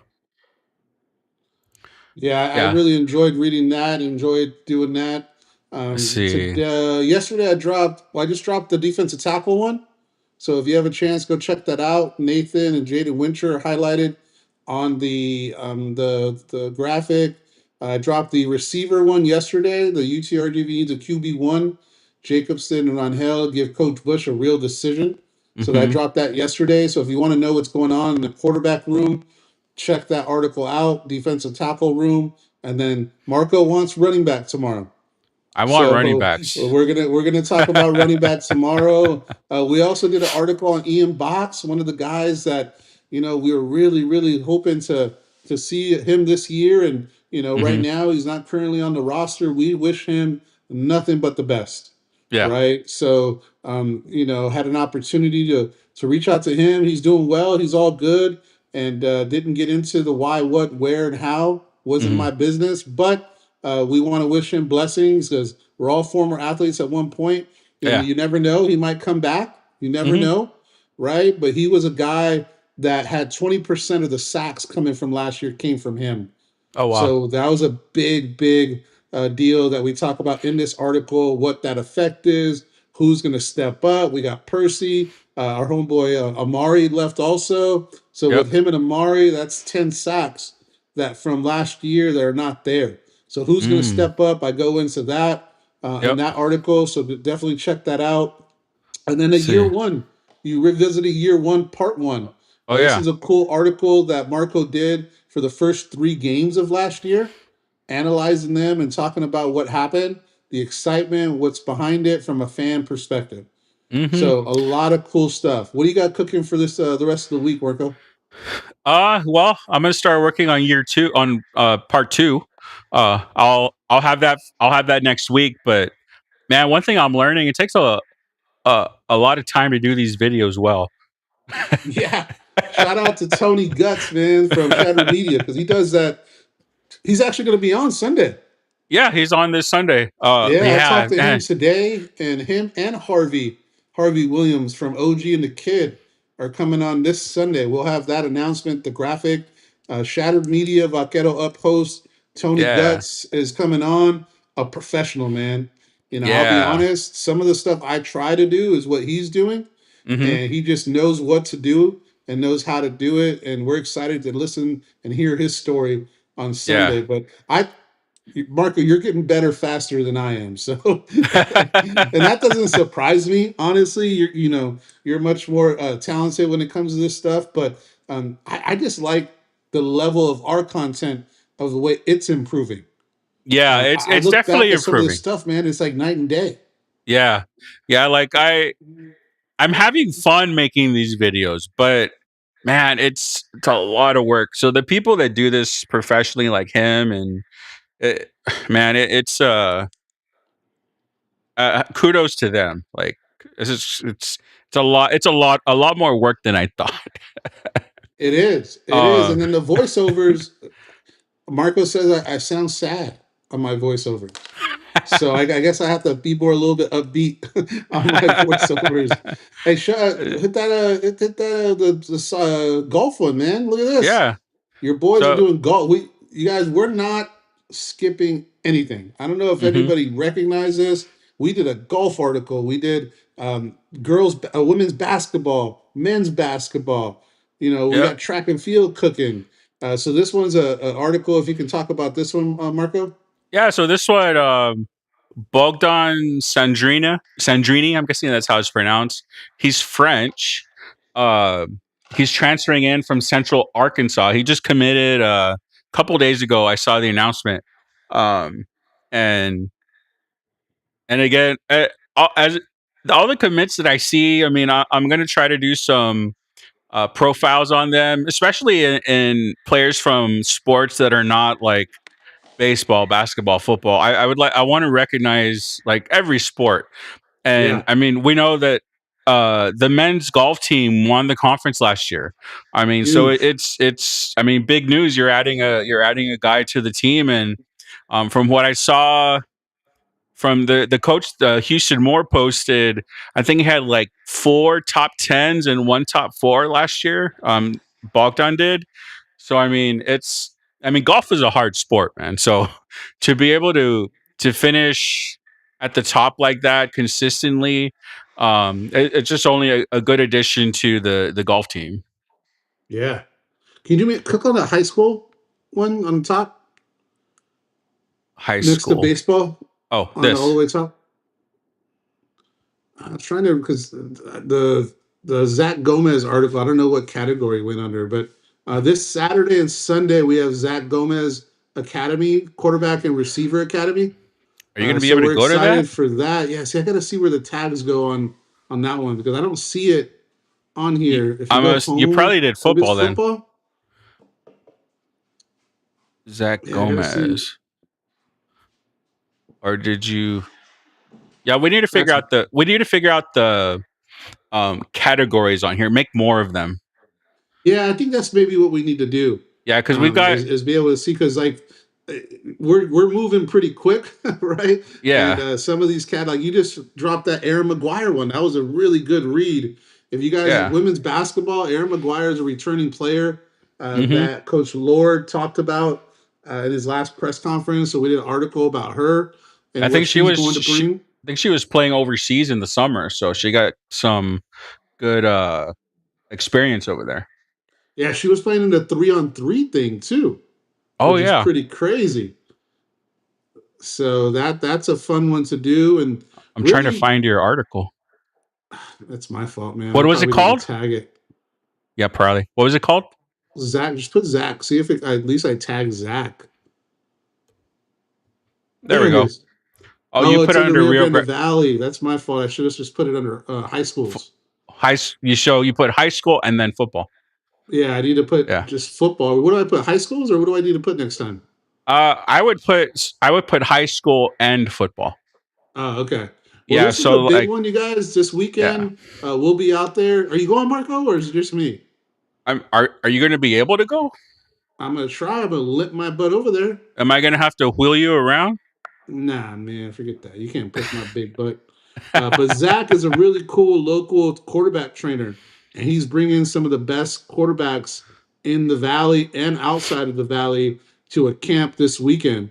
And we're going to be a part of covering it. So we're going to be out there talking to the players and talking to the coaches out there. So here's the He has staff. Miles Carr, Dylan Everett, and that name sounds familiar, Miles Lopez. Mr. Lopez's son Oh, will yeah, be yeah. out there. So Nice. if you go down a little bit more, we also have the coaches.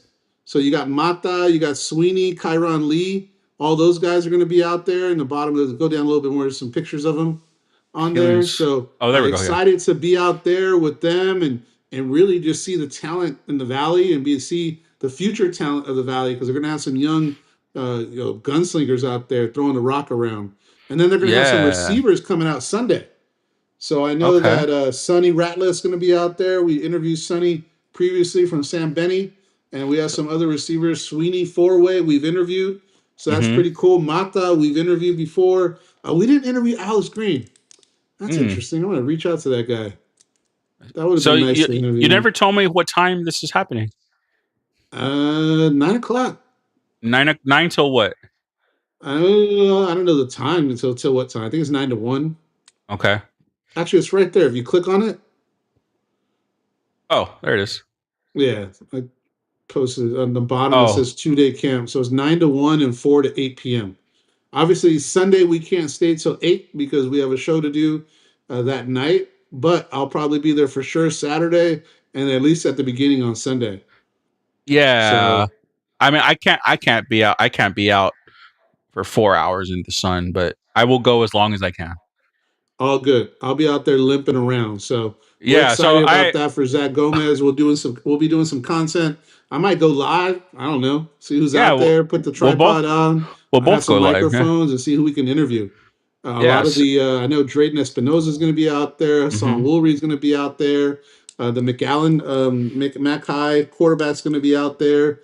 So there's a lot of really good quarterbacks working with Zach, and Zach does a really good job cultivating these kids and being able to coach them up and show them the skills needed to be able to move on and get ready for the next season. So we're excited for Zach to do that.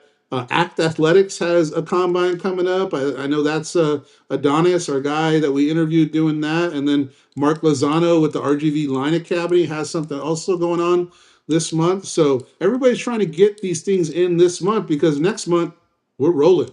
Yep. It's go time, baby. So Yeah. these are cool. So where's Richard Thompson Stadium? That's Sherryland. Oh, Sherryland High School. I see it right there. Okay. Yeah, it's at the high school there. Ah. For the youth camp, I went to that. It was raining, but I still went. It was fun. Yeah. Okay. So Saturday 9 to 1 and Sunday 4 to 8. Okay. Yeah, you don't have to be there the whole time. If you could just come out in the morning. I told him anything he needs as far as help, I'll try to get there early. And at least check people in or do something to help out. I can't just sit there and do nothing. So I'm going to try to, not move around that much. I'm probably going to go to the doctor tomorrow. Yeah. See what they say about this whacked out ankle I got from Ray Ray. Thanks, Ray Ray. If you're still here, you messed up my ankle even more. So Yep. He's still there. Ray. Yeah, man, I messed it up even more. I have to go to the doctor now. It's too much. So what else you got, Marco? Well, like we were talking on before Carlos jumped on. So the commit from Texas Tech, the left-handed pitcher. Yes, huge. So, like I said, he spent 2 years at Texas Tech. He only pitched 22 innings, so he didn't get a lot of playing time. But he did make his first start last year against us when Texas Tech came down. So that was the guy that we got for like 6 runs in the first inning. But That was last year. That was last year. that was last year, yeah. But I mean, looking at his stats the rest of the year, I mean, he improved a lot. Like he was able to get some big outs and scoreless innings against like ranked UTSA. He pitched against Texas, Oklahoma State. So Yo, you got the video? What are we doing here? Put the video up. Oh yeah. What are we doing? We forget how much technology we have, man. You did a beautiful video with some music, which I got to work on your music, man. Hey, if you I got to find my video now. I can't even find it. I don't remember where I put it. I mean, it's on Twitter. I would imagine it's on Twitter. Oh, true. Oh, but I have that one that you want me to show, but I'll go back to it. You just go back to the link. Yeah. All right. Let me find it. Yeah. I forget we have these videos now. You spend all that time on these videos, and you forget to show your work, man. Although his video wasn't that hard. His video wasn't that hard. I mean, it's the ones you got to cut up. Like you got to find different places to get the video. Well, like to me, it's like hard. the one today, the year one thing, that one was hard. Like I know. Yeah. When you sent it, I was like, "Yo, this took a lot of time." Yes, that one was hard to do. All right, let me get this. I know. What's up, Ray? We're gonna bring your butt on. Can we bring Ray on? How long are we gonna be here for? I got 18 more minutes, so I gotta go see what's limp around my house and see what's going on. Okay, well, 10 o'clock we'll get off. All right.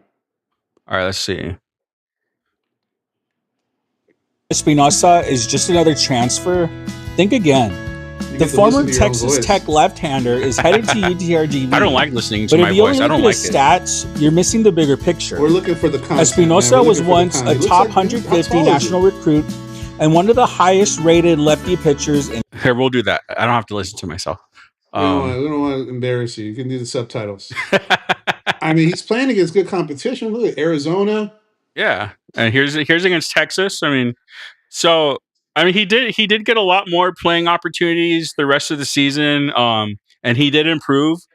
But I mean, think too. I mean, you've got your first ever collegiate start on the road against 6,000 plus people. You know, I mean, nerves are gonna kick in a bit.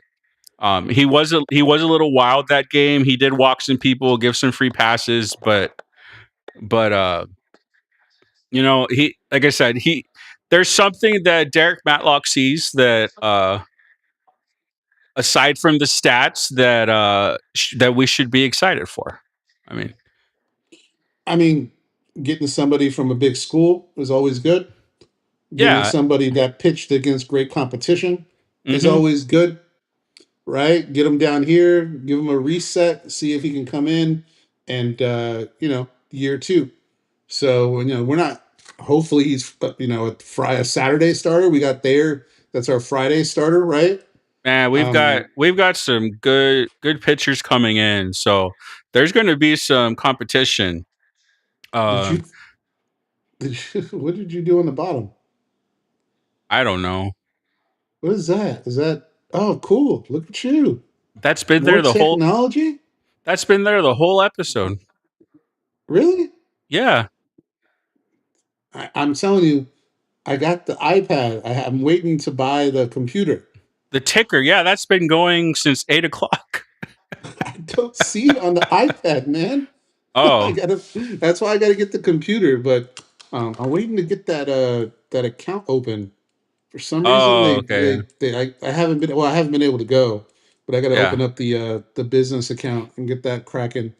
Mm-hmm. Well, let's before time gets too crazy, if you can bring up Chase Leonard's highlights, man, because Chase is a guy that just committed and 2027 pickup. Yeah, big pickup. So we had obviously the other guys that committed, but this guy right here, I love his number. He's number 89. Oh, okay. But his film, the defensive tackle, quick, And he's inside just out with the fast. Yeah. stump, right? He's a mover, man, and he's a powerful kid. Look at him, he's dancing. Look at, I didn't even notice the dance. He's gonna like it here with our music, man. Man, Man, look how big he looks, man. he just Look at that. runs Fought through the hands everybody. on the center. Yeah. Let's see what we got. Oh, that's just athleticism? Mm-hmm. Track down the screen pass He caught the as a screen, went back. 300 Yep. pounder. Yep. Man, dude is fast. Man, he's athletic. Yeah. And the guys that we signed in the last month are all going into their senior year, and I guarantee you they're going to get more offers. So Yeah. the recruiting is not done with this dude. This No. dude right here is going to get offers. He had offers Yes. from Lamar and Wyoming so far. Mhm. And Yeah. he committed to UTRGV before his senior year. He didn't want to wait. He was all about it. He loved it. And it's somebody that we should look at that. Just excited. That's a bull rush showing his power. Good hands. I had Adonis from Athletics Mhm. take a look at some tape. So I'm going to need your help to do the voiceover with the highlights on top this week. Okay. So I got to figure out how to do that. But he broke down these guys' tape, and he really liked this guy. Yeah. So we're going to talk about that. Adonis is a lineman trainer here in the Valley that played, in college, and we actually interviewed him. A really cool dude and a good coach, and he analyzed some tape for us. So we're going to break that out. But this guy's impressive. And just to me, the quickness for that big of a dude, 6'2", 305. Mm-hmm. The guy should not be moving that quick. No, it's. I mean, the scary thing is if he notices that on the film, other teams are going to notice that, and it just hopefully we can keep him. That the recruiting is not over, man. All of these guys that we signed, they're all going to get more offers. All of them. You know, we got the guys. Jacobs came and signed with us. We got the other guys that signed, and I don't think we got the running back that signed. We got Ty Bush that signed. The running back has the best name, The Truth. Oh yeah, that's a good one. That's a great name, nickname, The Truth. So all these guys that we signed, they're all going to get more offers. Yeah. Oh, he's a fullback right here. Look at this. Oh yeah. It looks like it's a power. What is this? It's Oh. He's blocking. Kick out block by our guy. Is he gonna dance? Is he gonna dance? Come on, man. Dance. I want to see him. I want to see him as a tight end, man. Hey, you never know. Look at that. Get off me. Guy tried to take out his legs, fights it off, comes down the line and gets a tackle. Got a JJ Watt kid right here. Yeah, it's a big pickup, man. I'm telling you. Obviously, we want the commitment, right? The goal is to get the commitment, but like it's not official. Keep the commitment. It's not official. Yeah, that's the thing with like with the juniors. It's not official, and they can't sign anything. So no, they're gonna go on trips. Yeah. Right? Like who's gonna turn away a free trip? Mm-hmm. If you're a high school kid, they're gonna make you feel special. You're going to go on more trips. Now, if he comes out and says, I'm going on any more trips, this is it, shut down, the house is closed, that would be insane. But man, look at that. That's a big dude. He's going against another prospect there. That guy wasn't no slouch. Yep. Mm-hmm. 67's a big dude. So he's not going against, and he plays in a good conference in the 7-1-3. So okay, there he is again as a fullback. Yeah. Oh, he's got the ball. Oh, he's got the ball. I didn't see this one. He's rumbling. He's tumbling. Man, this guy, I didn't see these offensive highlights. And he just that's quick. That guy missed the block, but still to get around that and find the ball. Oh, another offense. Yeah. Looks like what on the one? They're on the goal. Oh, a tush push. Oh, Tush push. That's not the push. The tush push. It's close enough. It's close enough. That's like the tush tackle. So that was cool to watch. So we're excited about him, and I messaged him and told him that MacBook Neo. What are you trying to say? Is that the good one? I was told not to get that one. I don't know. Is that good enough for me, Ray? Because I told the you MacBook Pro, the old one, is the one I'm looking at. I told you if you can find a good priced M2 and MacBook Pro M2, that would be. They're all like $1,000. The one I found was a MacBook Pro M1, 16 gig, 256 whatever. But the one I told you to get was a 1 terabyte, right? Yeah, that's still an option. So I'm gonna probably pick that up this week. Yeah, like mine is an M2, but I've had it for maybe like 3 years now. But How much you drop on it though, like 1,500?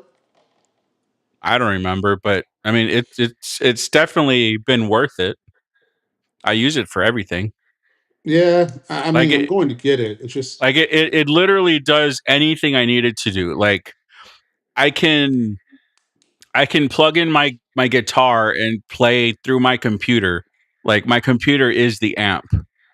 What? Yeah, there's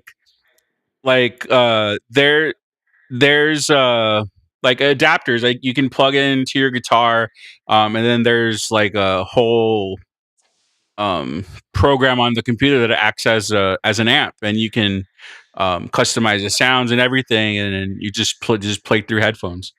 So it's like, that will never happen with me, but that's pretty cool. Yeah, like this computer literally will do anything you need it to do. I'll try to find an M2 under $700, but I don't think I'm going to be able to. I can't spend $1,000. It's got to be under finance. Nah, I don't want to finance it. But if you finance, you can get an M2. Yeah, and then you're only paying like a couple hundred at a time. It's cheaper. Just trying to get me to go in debt. You're not wrong. Yeah. You're not wrong. I just don't know if I want to finance anything. Oh. But we'll see. We'll see. I need to get it. It's about that time to make that happen. All right. So today's Wednesday, Sunday, OG and the Kid. Is that what we got lined up for Sunday? Yep. We got OG and the Kid for Sunday. Correct. So Tony Guts from OG and the Kid is your option. I know it is. I'm sad.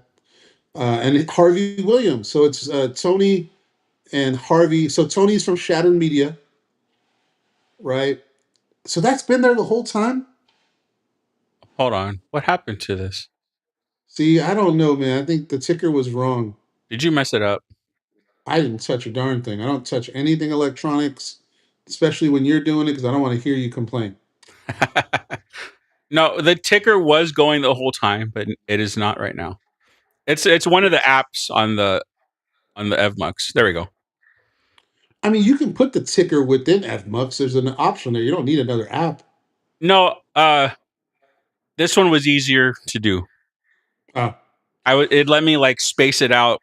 Otherwise, it was just like one continuous text. So this one like let me space it out and put different things. So I trust you and your decision making when it comes to electronics. Mm-hmm. So what else we got going on? The 21st Media Day. Yeah. Can't stop talking about it. I get to spend 5 hours in a car with you and Ray Ray. Oh. Wish me luck. I'll put my AirPods on and sleep in the back. Yeah. And then you're gonna leave me with Ray Ray? He's gonna try to take out my other ankle. But looking forward to that. We're gonna have a table, right? Yep. We get to get these guys, and we're still trying to figure out who they're gonna send. I think my guess was Wes Thompson and Spencer Rich. What's your guess? I have no idea. I mean, Spencer's a senior, so in his last year, they got to send Spence. But that is what Mike, right? No, Kevin. Kevin. That's what Kevin said. They usually send seniors. So, yeah, I mean, probably Well, a couple Wes is not a seniors. senior though. No. Maybe Gannon. Gannon's a senior. Oh, I would send Gannon. I would send him. I mean, he's got nice hair. Yeah, he's big. Yeah. Well, being big doesn't help. I mean, but hair's nice. Obviously, Yeah. we don't have it. No, we don't have it, but he's got enough for both of us. Yeah, that would be cool. Mhm. So that's something to look forward to. And then we're just going to start getting ready for football. Oh, we got a basketball show on the 28th. I'm going to get as many basketball players as I can. Okay. So if you guys want to see a basketball player, hit them up on social media. Tell them that you want them to be on DITV live show on the 28th. Men and women. Men and women. Got to reach back out to Trinity. Got to reach back out to Luis. You know, we got a couple other ones that I've talked to. See if I can reach out to Aaron, the new heartbeat of the team. Yeah. I recently reached out to Charlotte O'Keefe. She has not announced her new team, but it's going to happen, I believe, in the next, I think she said late July, early August. Okay, cool. Yeah. I told her she wants to announce it here, but she didn't reach back out. So maybe that's something. I think she changed the subject. But hey, you never know. We might be able to get some breaking news with Charlotte on her new team that she signs with in Europe. So that'll be fun. Who else have I talked to? Golf. I asked the golf coach if he had some guys that want to come on. Houston. What do you say? He said they're out of town, but you know. Oh. But well, yeah. I'm I mean, sure I told him, you know, let us know. Yeah, I mean, they're still on their summer. I mean, they're not here yet. Yeah, I mean, football, we only have another couple weeks. I don't know if we're going to do another one. I know Merrick Wojno had mentioned, I talked to him a little bit. He said he's willing to come on. I mean, we can probably do another football interview show. We'll look at the calendar, but we have a lot of stuff to go over when it comes to depth chart. We still got to argue some depth chart stuff. So remember, we have already quarterback, which we can argue about probably Sunday if you want. I don't have as many opinions as on quarterback, but I will argue with it. There's always a reason to argue. You argue with me all the time. I'll make up a reason to argue. Of course you will. I got you. I got you. You want running back tomorrow? Just before Sunday, so we can talk about a Sunday. All right. Well, it's definitely going to happen before Sunday. Yeah. So what else we got? Let's see. I don't know. So we're busy for the next 2 weeks when it comes to stuff. So what have we done already? I did the year 2 article, right? And then the position breakdowns is part 2 of that series, and then we did the power rankings. That was also part 3 of that. So the last thing we got, once you're done with that, we've got the depth chart. So once you're done with all of your articles, then we'll be talking our thoughts, who we think is going to be the starter. We're going to put out our what we think is going to be the depth chart, and we'll be able to talk about that.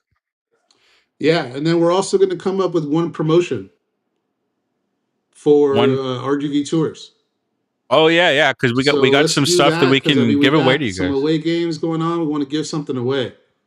So we'll figure out something fun to be able to do as a promotion on how you can get qualified to win the promotion. Yeah. And then the big one too. I don't know. It's $500 gift certificate off of their charter bus service. Yeah, I mean, that's a big one, man. Yeah, I mean, if you're an athletic department, a fine arts department, you're hurting for money. I mean, $500 off of a trip is definitely good. So that's a good one. I don't think we mentioned everything, but like some of the stuff that we can also give out. Some Vipers tickets. We got he did mention that.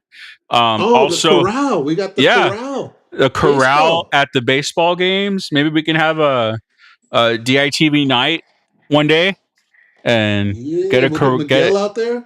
Get that corral over there Ray going. can come out. Yep. I'm gonna Tanya Harding that fool. And we'll talk to whoever's in right field. Maybe it'll be Matt. You never know, or Cutter. I don't know. Hey, we got one of these freshmen are gonna pop. So Hey, one thing I did want to mention about Cutter. I don't think I ever said it, but I remembered it while we were talking with Carlos. Cutter, even though he was recruited as an outfielder, he won, or he was selected as an all-state catcher his junior year. really, Yeah, when that guy can do it all, man, because he's got nice hair. The guy can play all the positions. yeah, You know, he gets all the fun. If you know what I mean, like the guy can do everything. yeah. When And we were going, before the year, we're gonna have some predictions about these freshmen and transfers. oh yeah, like we're gonna get some news out of fall baseball. I mean, we'll be able to get to see some of that. I might reach out to somebody and see if any fall practices are like we can go watch. Do they do those? Oh yeah, there's I mean, fall is all baseball. I mean, it's Or do they do open practices? well that's what I want to reach out and ask. Like, are they open? Like, can we go? I mean, Why can't we put a chair in the outfield and just watch? Like, what are they going to do? Kick us out? true, but we don't even know when they are. So I don't care. We'll stay there all day. I'll get the laptop going. I'll do work. yeah, I mean, but football did announce a open practice August 6th here in Brownsville, so close to the hood here. So they're doing an open practice plus a youth clinic after. oh, okay. So I'll definitely be going to that and getting some footage on there. There are volleyball camps going on, basketball camps going on. So if you're a parent that you want to get your kids involved in some camps, there's stuff going on right now. This week and the next week coming forward. So reach out or not reach out, but not to us. We have no idea as far as how to get signed up, but it's on our social media. I think women's soccer also has a camp. They do. So, well,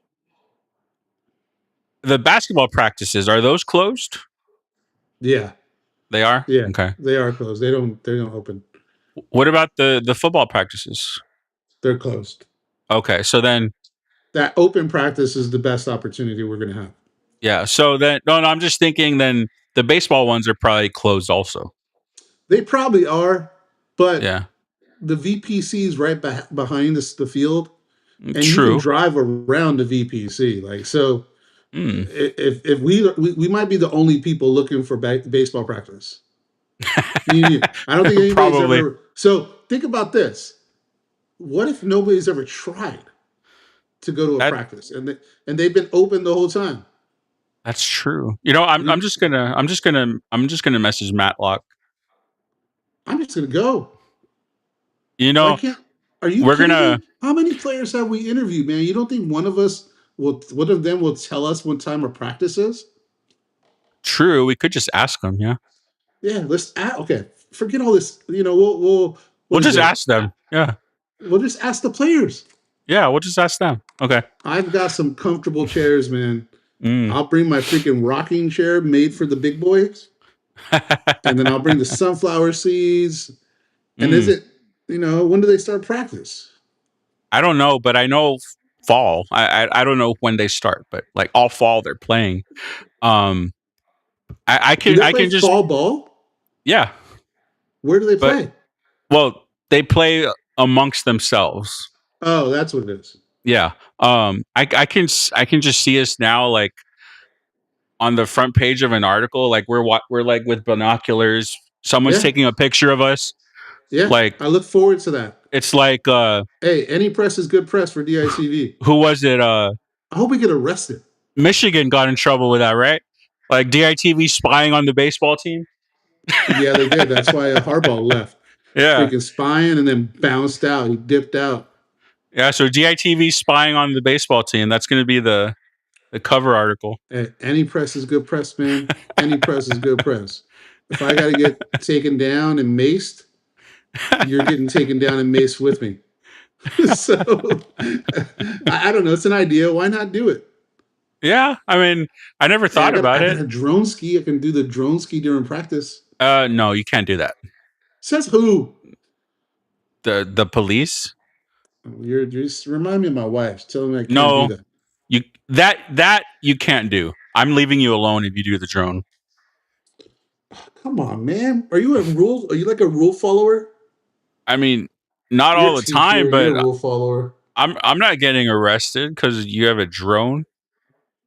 I don't see a sign. I'm sure there's a UTRGV thing somewhere. Whatever.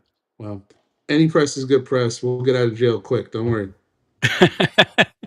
Somebody Yeah, well, bail us out. that'll be interesting. But yeah, I didn't think about it. We could just ask the players. I mean, that makes it easier.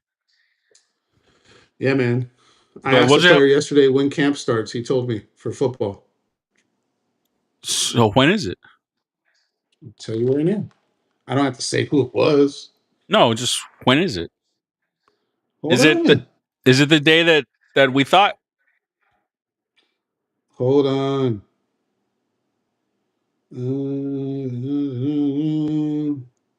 July 29th. I'll say it. Okay, so Wednesday. Okay. I think we did think the 29th because we thought the third Not, week, a month is the first game. we thought Oh, a month. It's a month. So 1 yeah, month, because 29 to 29. yeah, because yeah. So yeah, that's what we thought. Good, cool. That two. But, dude, that's what? Today's the 8th? That's 3 weeks. Holy moly, Dad. It's about to be on. Yep, 3 weeks until fall camp, and then 2.5 weeks until I go see ACDC. Yeah. So if anybody didn't know, Marco is like a Slayer, like crazy rock guy. Metal. Is that what it's called? All I heard when you were driving was, oh, and then there would be like a regular voice, like, thank you for listening. Yeah. Yeah, I Yep. don't. You made me wake up to that music. That's the worst thing you can do is you're sleeping like an angel, and you wake up to, and then automatically you just start going like this. Yeah. Well, So I mean, and it was 3 in the freaking morning, man. I had to stay awake somehow. The car was driving itself. It wouldn't let me sleep. It made me touch the wheel. Oh, you're doing it wrong. I didn't have to do that. Oh. Did you do cruise control or self-drive? Well, self-drive. Because when you self-drive, you just have to keep your eyes up. Yeah, but you if you never fall have to touch the wheel. But if you fall asleep, your eyes are closed. You're talking about something else. Dude, I almost got in an accident today.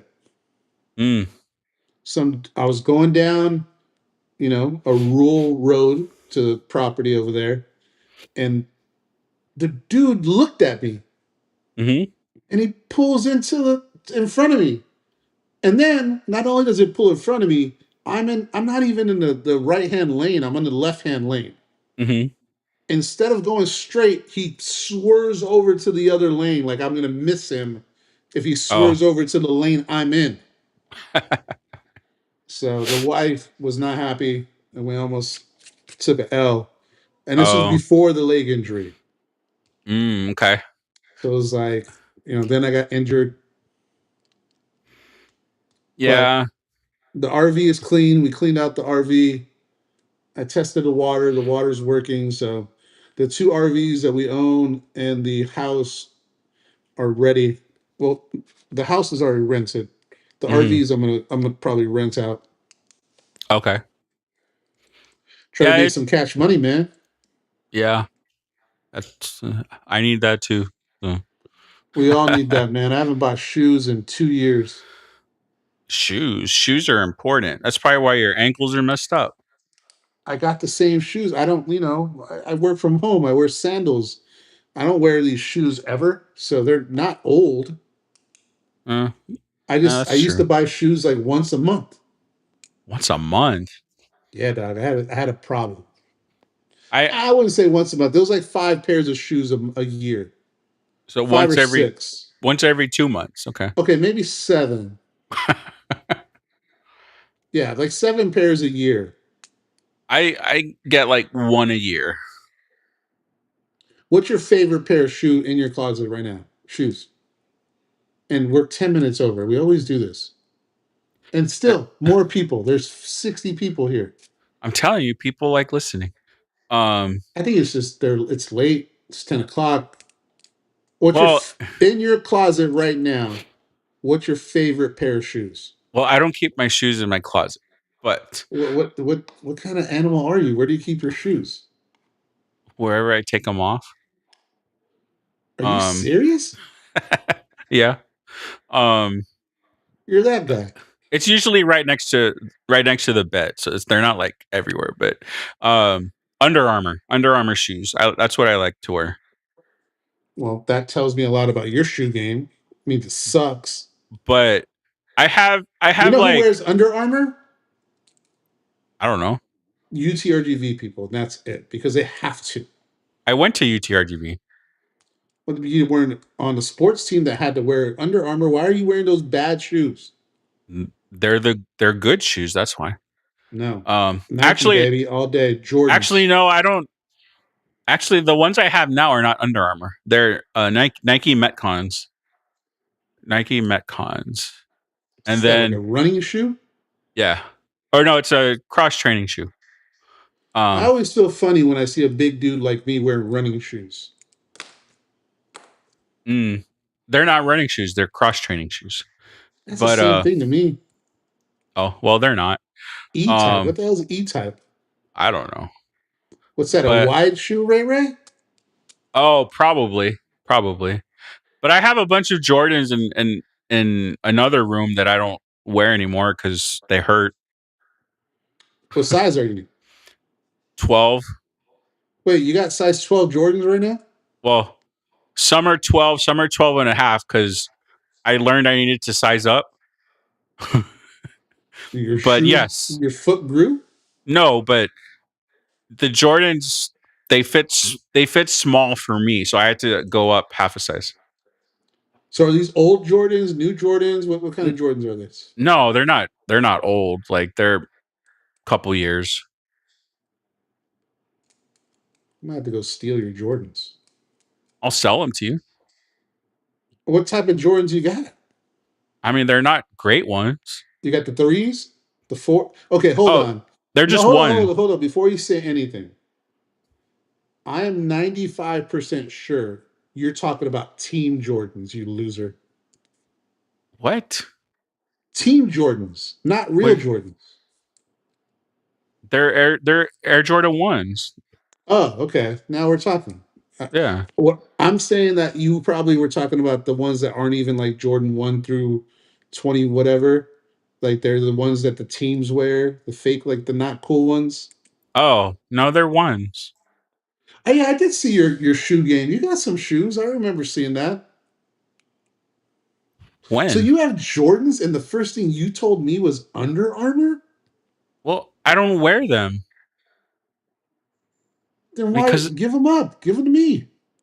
Well, I'll sell them. You stunk them up already. There should be a significant discount. I wear them when I need to like dress up for something. They're like my dress shoes. That's pretty fresh. Gotta give you that one. They're like so my dress wear shoes. With some slacks? Yeah. Hell yeah. Or excuse me. Yes. Yeah. I wish I could do that. I can't. Nah, I throw the Stacey Adams on, homie. Boom. Stacey's all day. Uh-huh. Yeah, I mess with Stacey Adams, OG stuff. But I haven't bought Stacey Adams in a long time because my dress shoes are like 10 years old. Oh, okay. So I haven't bought dress shoes since I moved here. Mm-hmm. So I don't know where I'm gonna find my Stacey's. Maybe Amazon? Maybe. I don't know. Well, I don't know what kind. Dress up. I don't want to dress up. I mean, well, we don't have to dress up for media day. I mean, I don't think that's a slack situation, man. I think that's some A polo and some jeans. I'm wearing my. Well, I don't wear slacks. I wear golf pants, but I'm wearing my golf pants. I don't know the difference, but they look like slacks. That's what I wore to our meeting with Vicente. They look like slacks. Yeah, so they look like slacks, but they're like, Are they stretchy? yeah, They're a little yeah. tight for me, though. Mm. They're a little quaddy. You're looking a little quaddy that day. I mean, I have big quads. My quads are strong. I feel weird that you said I have big quads. It just felt weird to me by you saying that. That's where my strength is, my legs. Hey, you know what I have noticed? I What? seen you've been posting some band stuff. I see you.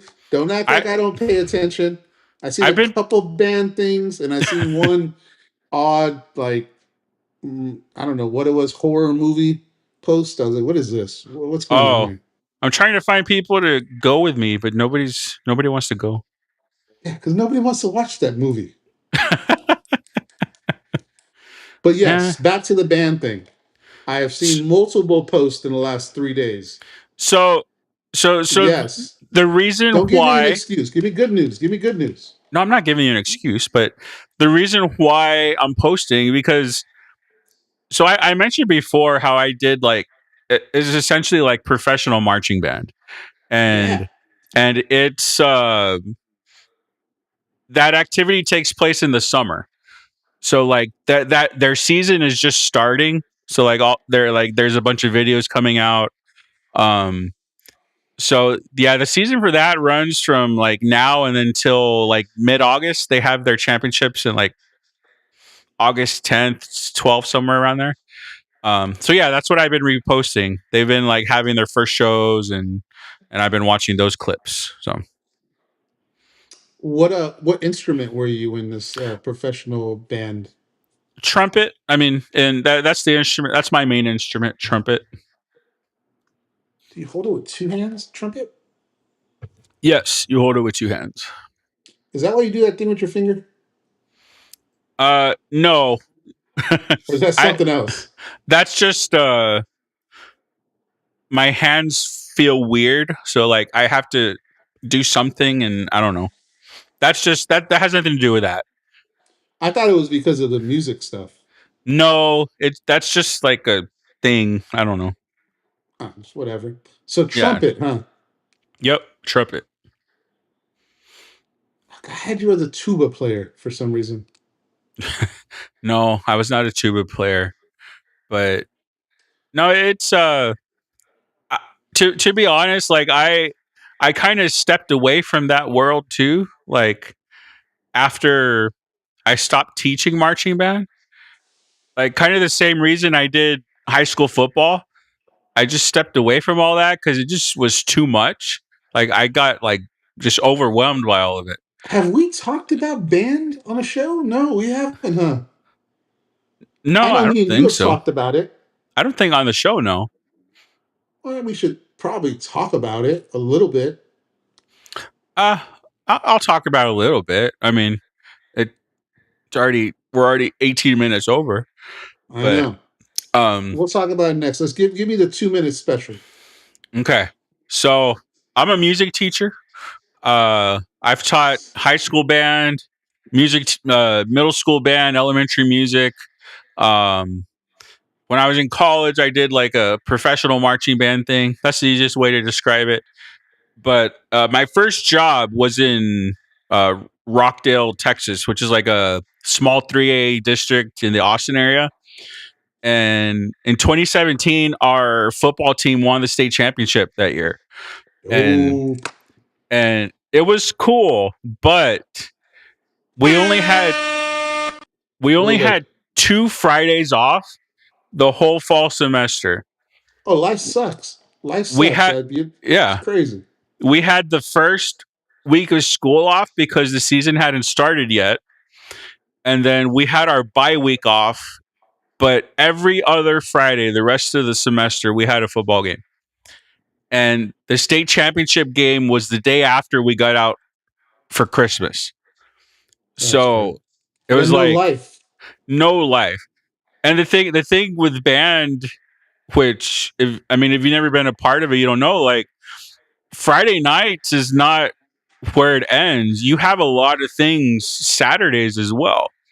So it's like that whole fall semester was terrible. Like that was the year where I decided, like, okay, I'm getting out of high school. I can't do this football thing anymore with a good team. I can't do The good team. I can't Find a school team sucks. I know I can't do this whole band thing. It just got too much, man. That was Okay, can we stop being negative about it? Give me some positives. well, we got to go to the Cowboy Stadium and we got to go on the field, perform at halftime. I mean, that was State fun. championship. Yeah, I got a bunch of pictures on my phone from it. Like, it was fun. The whole process of it was fun. It was just too much time. That was the only thing. That was the thing I didn't like about it. I'm glad you told that story. I was actually not asking about that. I was asking about the professional drum band thing. Well, I'm cool with you saying about teaching because I think that's cool. Well, you got to be clear. I know I'm not very clear. Anyways, so where do you find a professional band drill team at? The closest one is San Antonio. Is that who you used to roll with? That's the one that I was a part of. Yeah. How often do you have to go practice that? So the seasons are in the summer. They usually have their audition camps like in November. November and December is usually when you go 1 weekend a month, like, to audition, and then once you get signed for it, like they offer you a contract and all that, and then you go like once a month to wherever your group is, and you go and practice, and basically just kind of learning music, all that stuff, and then you move in like late May, early June. You do like a spring training thing where you're practicing like 12, 14 hours a day for like 2-3 weeks. And then you go on tour. You travel the country and do shows and compete. Yep. How much money you get? Oh, you don't get paid for it. That's the bad part. But you pay to do it. But like a professional marching band is the easiest way to describe it. But like, no, you don't get paid, unfortunately. Let me see. How long would you have to train now to be performance ready? I could not be. No, you can't. It is impossible. I would not be able to. Like there's age minimums and limits for this. So it's from 17 to 22. Like those are the ages where you can do it. But like, oh, so you're washed. Oh yeah. Like yeah, it's not possible. Even if I wanted to, like. Oh, yeah. I'm more impressed with the $10 bill. So this was the ring that my team got for winning the state championship. The band people got that? No, this was the football players got it. Oh, that's dope. Are you buying it from them for $10? No, I don't know why I have $10 in my hand. But hey, can we see a professional marching band Marco? If I can find a picture, I gotta dig deep in my phone. Let me see. Let me see if I can find one. You got a minute to do that. Huh. Like, I hear some stuff going on outside. I'm getting FOMO like my kid. Oh, let's see. I got no face. There we go. Got no face? No face here. Oh, I gotta tell you about this idea that I spoke to somebody about today. Okay, actually, I'll do it offline because it's a pretty good idea. Oh, okay. And I think we're gonna do it. Okay. Let me see. Something to spice up a game day. I'm still looking. But Here is a picture. Did you have like the chin strap on your mouth, like on Drumline? Yeah. So Hell that's a yeah, that's picture from fucking the game. Well, like warm up and stuff from the game. that's cool. Yeah. I'm still. Now, I'm was the still band looking. good? Yeah, we were good. Like competition good? Yeah, we my last year there, we almost made state. We were like a couple places away. That's dope. I can't find any pictures of me. How convenient. You want a picture of me? I'll be like the Indiana coach. Google me. Like Signetti. Is it Stignetti? I don't know how to pronounce it. Signetti, I think. Is it? I think Hey, are so. we going to talk like regular sports? Is that our plan? That would be kind of fun. I mean, if we want to. But but you don't follow a lot of sports, so huh? I follow baseball. Yeah, but that's not till the end of the year, man. We got do you Baseball's follow right now. Oh, I don't Ma- even follow baseball like that. Major League Oh, Baseball's right now. UTRGV, man, that's what I follow. I mean, I like the Dodgers, but I don't have to Um, worry about it because they're going to be good, and I'll just see them in the playoffs. You know why? Because they're good. I mean, Are the Astros even around? yeah. Do they play at Minute Not Made Park? You get it? No, they don't play there. You get it? They don't play there. Hey, let me get some music, man. Hold on, that was a funny one. But they don't play there. They don't play at Minute Maid Park anymore? No. Is that the old stadium? There's me and Lance Berkman when he came to UTRGV. That's why did he come here for? He was the Houston Christian coach. Was he? Yeah. No wonder why you like him so much. He took a picture with you. He was my favorite player growing up. But he When did was the well before Houston Christian became Houston Christian, they were Houston Baptist. Oh. And like so 2 years before they joined the Southland, I think he was the coach at Houston Christian. And then now he's at Rice, I think, with David Pierce on his staff over there. I used to like him when he was playing. Yeah. What did you say to get that picture? Did you say, hey, Lance, can I get a picture? I took a card to get signed by him. I know, but how'd you approach him? The same way you would approach any other athlete. Gosh. I mean, Sometimes you're very difficult to talk to, man. I mean, I just went and asked him, I have hey. to really try sometimes to talk to you. Well, I'm looking for a picture and trying to talk. I'm distracted. That's kind of what you do. Distract yourself while okay, let's put the therapist hat on. So the issue you have, Mr. Estrada, is that your life is multitasking. It is. But you fail to be present in a conversation. Typically when I'm multitasking, I'm only actually doing one thing. If that makes sense. There's this other thing, like talking to somebody. Yes, but now I'm actually doing two things. I'm talking and I'm looking for a picture. So that's your excuse to just not hold a conversation? I mean, I'm talking. What more do you want from me? It's just very difficult sometimes. I mean, like yes, that is true. Not Made Park. That was funny. But they don't play there anymore. That's what you care about. What I care about is how funny that was. But it's not funny because they don't play there anymore. Yeah, but who cares? I do. Who cares? Like, it doesn't have to make sense to be funny. Hey, talk to Ray. He interviewed Lance Berkman after the game. Well, I'd rather talk to Ray right now than you.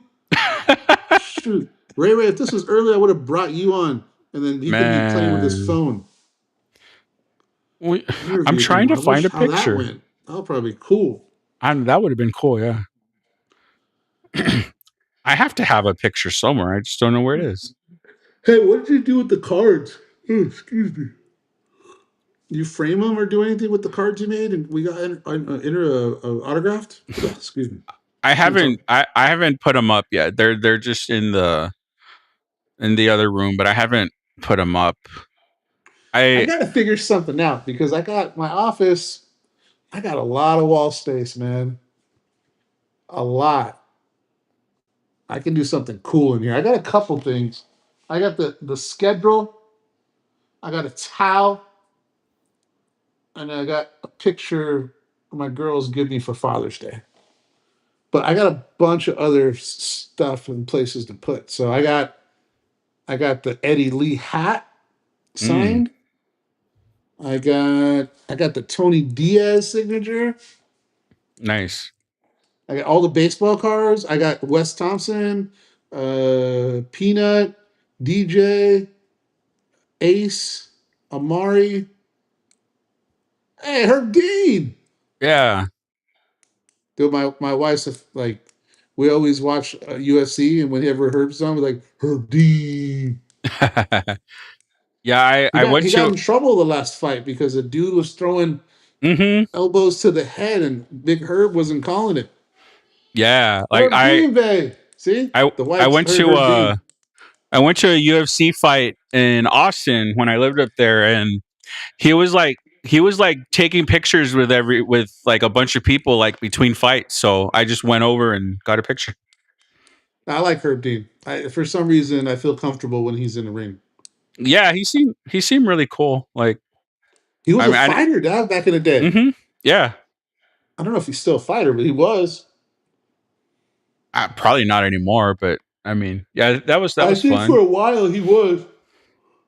As he was refereeing, he was also a fighter, but he hung it up. Are you gonna you don't watch it? McGregor fights this weekend. He's still going. Yeah, man. I hope he gets knocked down.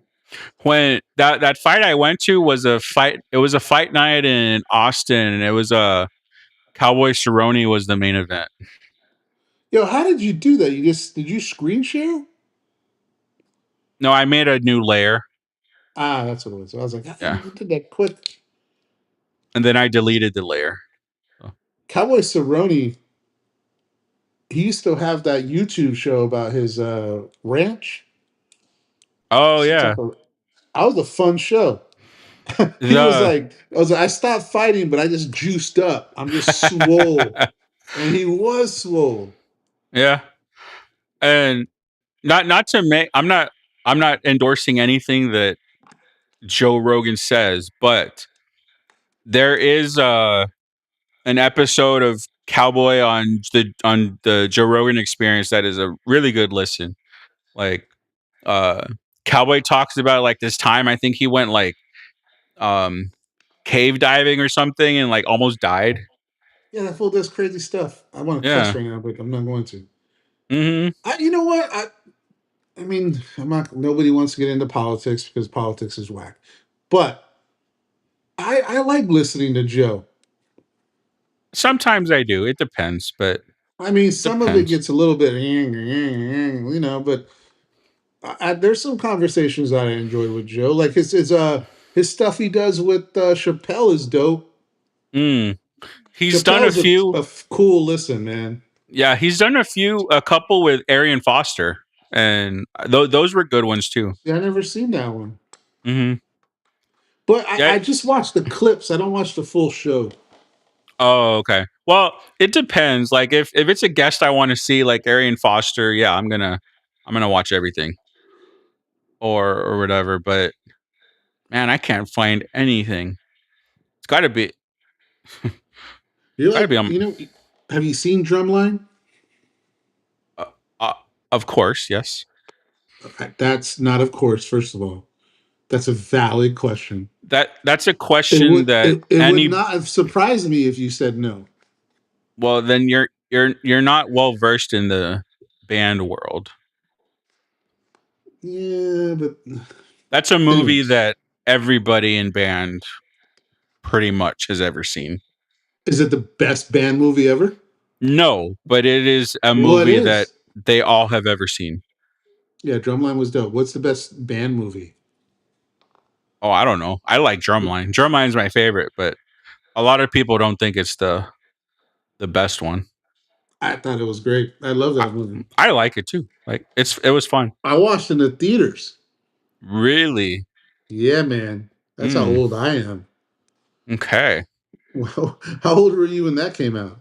I don't know. When did it come out? I don't know, but I watched in the theaters with my daughter, I believe. So you were older. It's not that old, is it? What is it like? I have no idea. Hey! When did Drumline come out? Drumline. When did that come out? Was it? Did you go with me and who did I go watch that with? Did you? Who went with me? Albums. 2002. 2002. I was in middle school. I was out of college heavy. I was either in like 5th or 6th grade. No. I was like 22 years old. Okay. Well, 9/11, I was in middle school. So 22 or 2002 You're would that have, much yeah. younger than me, man? I was in 6th grade in 9/11. I was in college, man. Freshman year. It was like, what year was that? 2001? 2001, yeah. I was a junior in college with freshman credits because I flunked everything. I was a junior in college. I remember because I started a new job. I was a part of the orientation team. And we had not practice, orientation for orientation team. And that's when it happened. I was 21 because I remember me and my boy JP. Shout out to that fool. Text me, fool. I know you're not watching. Me and my boy went to the bar. Oh. We went to the bar and watched the tragedy. It was crazy. Whoa. Trying to scare people? That's the first one I found. Marco, you look a little scary, Dad. Look at you, man. I used to be thin. Weren't we all?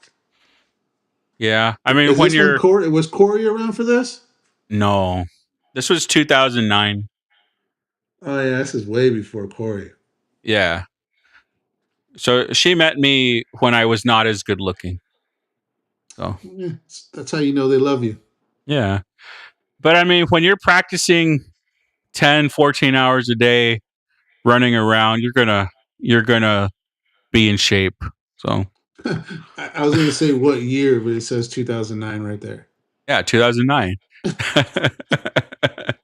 So I was 2 years out of high school. So I was 20 in this picture. At UTPA? Yep. Running amok. Were you partying? Unfortunately, no. No partying? I never got the partying out of my system. I need to do it now. You didn't party in college? Nope, unfortunately. Every time I hear that, I find it odd. I still lived at home. No, man. I went to a commuter school, and we made that fun. Unfortunately, I didn't, but I guess I got to make up for it now. So I'll head to some you go to concerts. I guess that's making up for it. I got to go to some UTRGV parties this year. I don't know about that, dog. You might get in trouble there. I couldn't do all that. Actually, my partying days are way behind me. So I'm a sports bar maybe type of dude now. Like if there's a bunch of loud noise, I'm that old guy's like, yo, it's super loud in here. Yeah. Ray said, I used to be thin. He's like, not me. There was a time where I was thin. Hey, we're gonna have. Can you Google me? You could Google me. I could. Me. Okay. Yeah, this. All right, so now I'm like we're gonna talk about me, so I got to stay on. This is where the viewers leave. Is when we talk about we're me. gonna have to live stream from the car ride up to Houston. That's unhealthy for people to watch.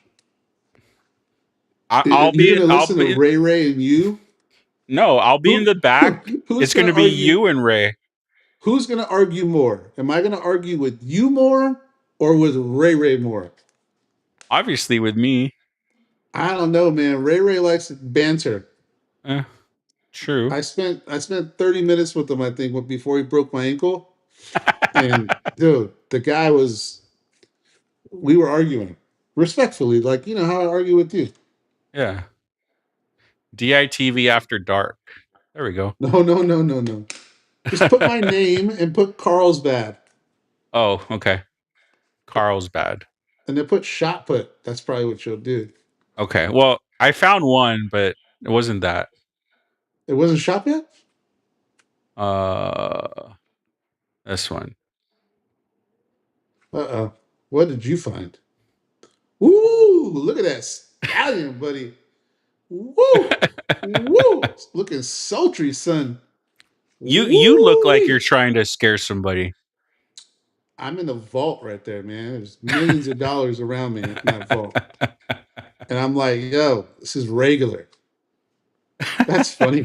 I forgot about LinkedIn.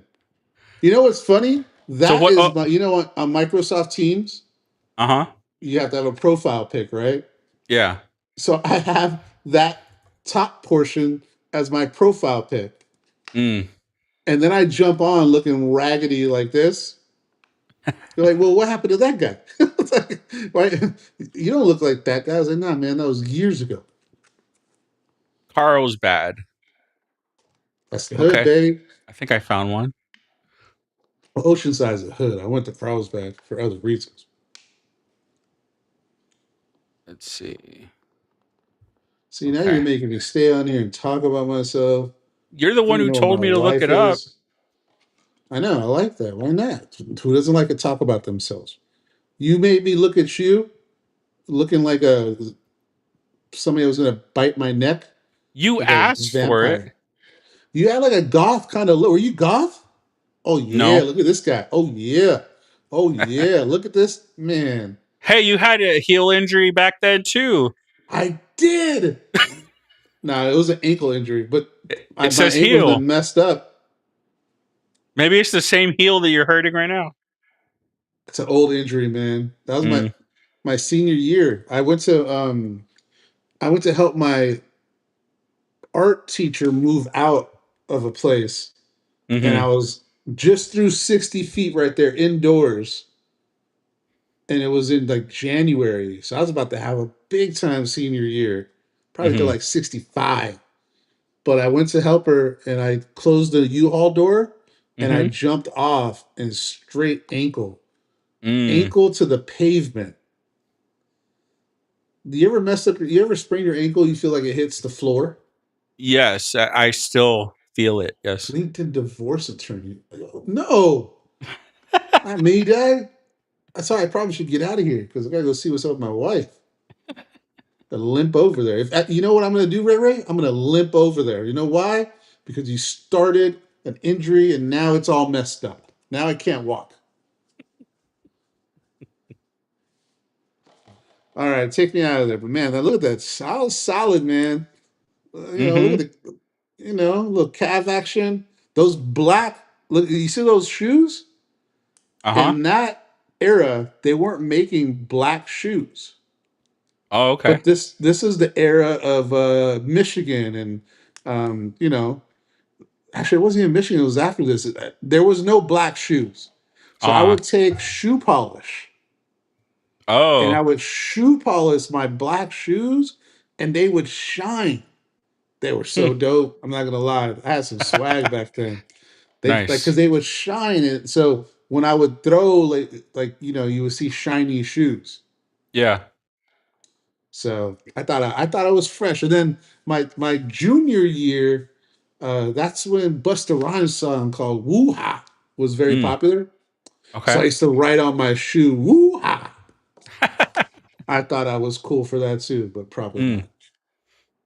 So nice. that was my heyday. Okay. I have I don't have any pictures online, I don't think, of me playing baseball. Why not? I don't know, because I didn't do anything that good, I guess. I was never a Matt Ortiz or anything. Or a me, you know what I'm saying? Throw me in there. Why couldn't you say why couldn't you say you're never as good as you? Why couldn't you give me Because some credit? he's a baseball player. I got articles, man. I've got I got pictures at home. I got feature articles. Mm, nice. And the AI wasn't around at that time. So they had to actually ask me questions and write down in their yellow book. Mm, That was back in '94, yeah. freshman year of high school. Nice. So Mm, glory days. Had to re up on the cologne. okay. Spice. Yeah. Cremo cologne. Little Walmart special. Mine is It was one. mine's from Bath and Body Works. You see it? Mm, kind of. Vincent? Yeah, I see it. He's got no arms. Well, that's why he can't pitch. Dude. I was like, am I going to throw him away because his arms are gone? I was like, nah, it looks better. Who was that? You said that was Kenley Jansen? It was. I watched him Oh, pitch a couple times. I mean, I got the Kobe one though. Hold up. the Astros walked him off in the World Series, so that's cool. Oh, what happened? That was you. I'm not touching it. Do I got to do something? I don't know. Did you touch something? I don't know. See Okay. my boy down here? Oh, okay. There we go. How funny is this? Why are you only showing his head? Because it looks super funny. Oh, okay. It's like Penny. Remember that commercial Penny? Is like my little Oh, little yeah, homie. Ah, oh, yeah, man. that's a number 8, Kobe. Yeah. Number 8, Kobe. Mm. My favorite one I have is the Lonzo Ball one. Oh, okay. Yeah. Hey, what's going on here? It looks I fine messed to it me. up. It looks fine for me. Really? It doesn't look fine for me? Oh, there's. Yeah, I got a Lonzo Ball one. How'd you get that one? I think I went to a game or something, or I don't know what I got. Mm. My homie Patty, shout out to Patty from LA. Her daughter is the baby mama from Lonzo Ball. That's her claim to fame. Well, yeah, you got a kid with Lonzo Ball. And you know what? I always wanted to talk more. Patty, I never hit you up about that. I knew Bring her on the that, show. Bring her on the show. dude, she was cool. She's an old school chola. We gotta see how much money she's getting from him. I'm not going to ask that question, fool. Why not? Well, I was getting to a point. So I knew that whole time that her daughter had a baby with Lonzo Ball. Okay. But I had to try not to ask questions because obviously I'm a Laker fan. Mm-hmm. So I was like, oh, I want to ask so many questions. Have her get your bobblehead signed. Well, they're not together. Yeah, but They broke up, so I don't know how much. I don't really. I wanted to ask questions like that. Like, hey, when you talk to Lonzo, what's up with LeVar? How is he doing? What's he talking about? Well, when he sends the check, just cut out the signature, and you can tape that to the bobblehead. It's true. They're getting a divorce. You hear about that? Who? LeVar Ball and his wife. No, I've never heard of. I don't keep up with them. You don't keep up with much. I don't keep up with NBA. I keep up with college sports, essentially, and Major League Baseball. And that's about it. Yeah. And sometimes the NFL. Sometimes the NFL. All right. I went 50 minutes more than I thought I was. Mm-hmm. And it happens all the time. What's the wife saying? I don't hear her. That means she already forgot about me. Okay. Well, I mean, you're not in trouble, at least, I guess. Where's Corey? Is she like telling you come talk to me? No, she went to sleep a long time ago. She's knocked out? Yeah. Like 8 o'clock? Let me see when she texted me. At 9 o'clock. That's not a bad time. I mean, 9:30, I'm tired already. Like, I'm super tired right now. But I'm not going to be able to go to sleep. We're back to DITV After Dark. There we go. Yeah, Ray. Hey. I would stay on for Ray. Why don't you tell Ray to jump on with you? Because I want to go to bed. I have a class in the morning. Me too. I have a class in the morning. Hey, I gotta go to the doctor, so I gotta figure that out. If we end up going to an Astros game when we're there in Houston, we'll have to. We can live stream from there. I think they play, don't they? Monday. Yeah, they're playing while we're there. Another guy hit me. I forgot about that too. There's a coaches clinic at the same time. A big one. Yeah, well, that the media day is like going on with some other convention thing. It's a coaching clinic. It's a big one. One of the homies, one of the coaches down here is going to be there. Which one? Or you can't say? I don't know if I can say. High school? College? What? He's not even a coach, but he's like he knows I guess I can't. Is it bad? It's not bad if I say it. I don't know. Biggie? The homie Biggie? He's still alive? That Biggie fool. There's a coach's clinic, and I think it's the same time. Okay. So if it's the same time, he talked about the Astros game. Yeah, well, so he's gonna go. Maybe we go hang out with him. Yeah, if we go, it's got what, Monday night, right? That's when we're gonna be there. I don't know, man. That's a lot of walking for the kinkle. I'm not even being lying. I'm not lying.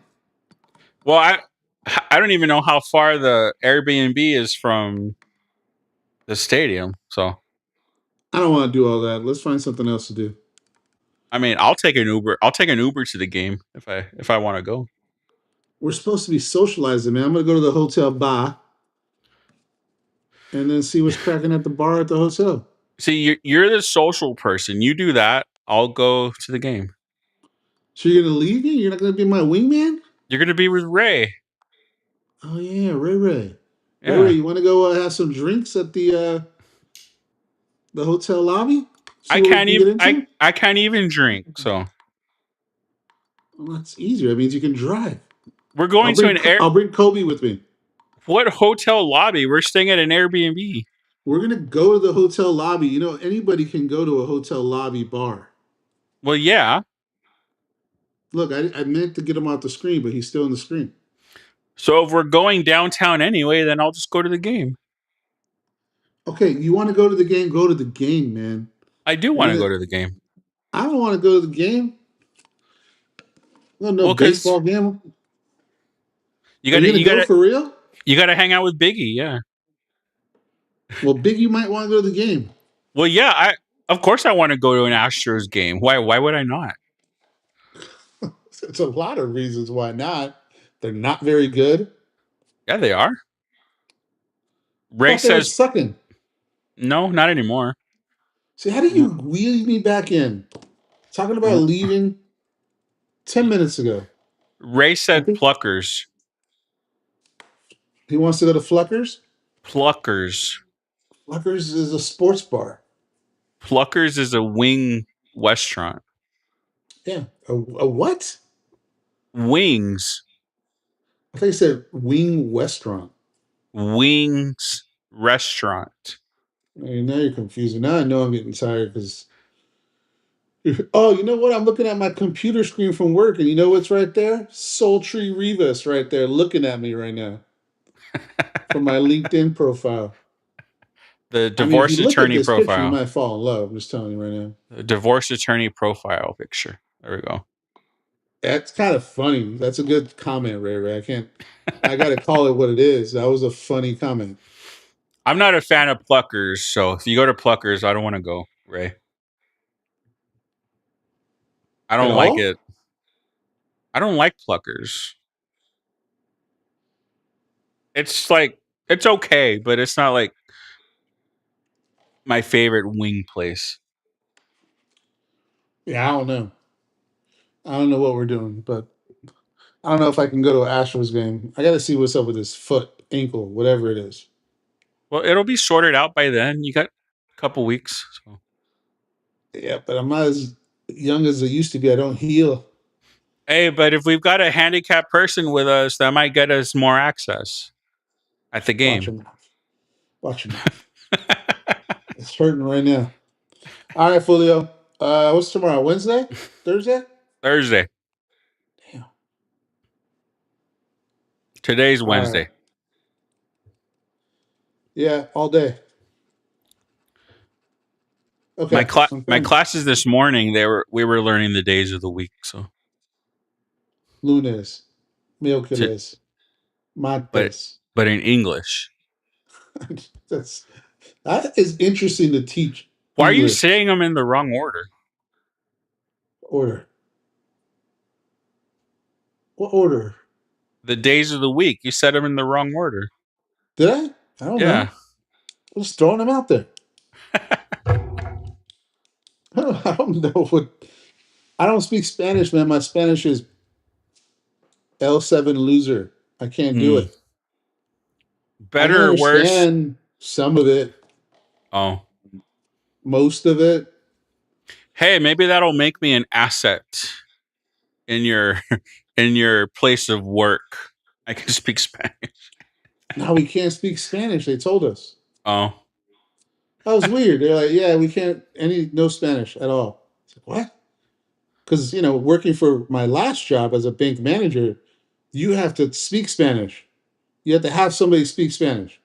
Yeah. Actually, where I live, that's all they speak is Spanish at the bank. Yeah. Actually, where we live, what am I talking about? I feel like I'm talking to somebody that's not from here. Where we live, right? I don't know if it's worse up there. It's not bad, but it's all Spanish. I mean, they speak English when I go to the bank. I don't know. I get a lot of Spanish. Mm. When I was a branch manager. Oh, okay. In the break rooms, more Spanish. Yeah, usually when they're just hanging out, it's going to be in Spanish. Yeah. But I knew enough. Like my wife sometimes talks to me in Spanish. Mm-hmm. Because my dad would speak Spanish to my mom, but my dad's a Tejano, so that Spanish I know. Yeah. Like the Tejano Spanish, it's like Spanglish. Uh-huh. That's to me is easy because that's how my dad talks to me when I was younger. Okay. But I never did got fluent with it. Mm-hmm. So, oh well, man. All right, well, I'm gonna peace out. All right. I'll hit you up tomorrow. All right. Sounds good. Just have a good night. Have a good night, everybody.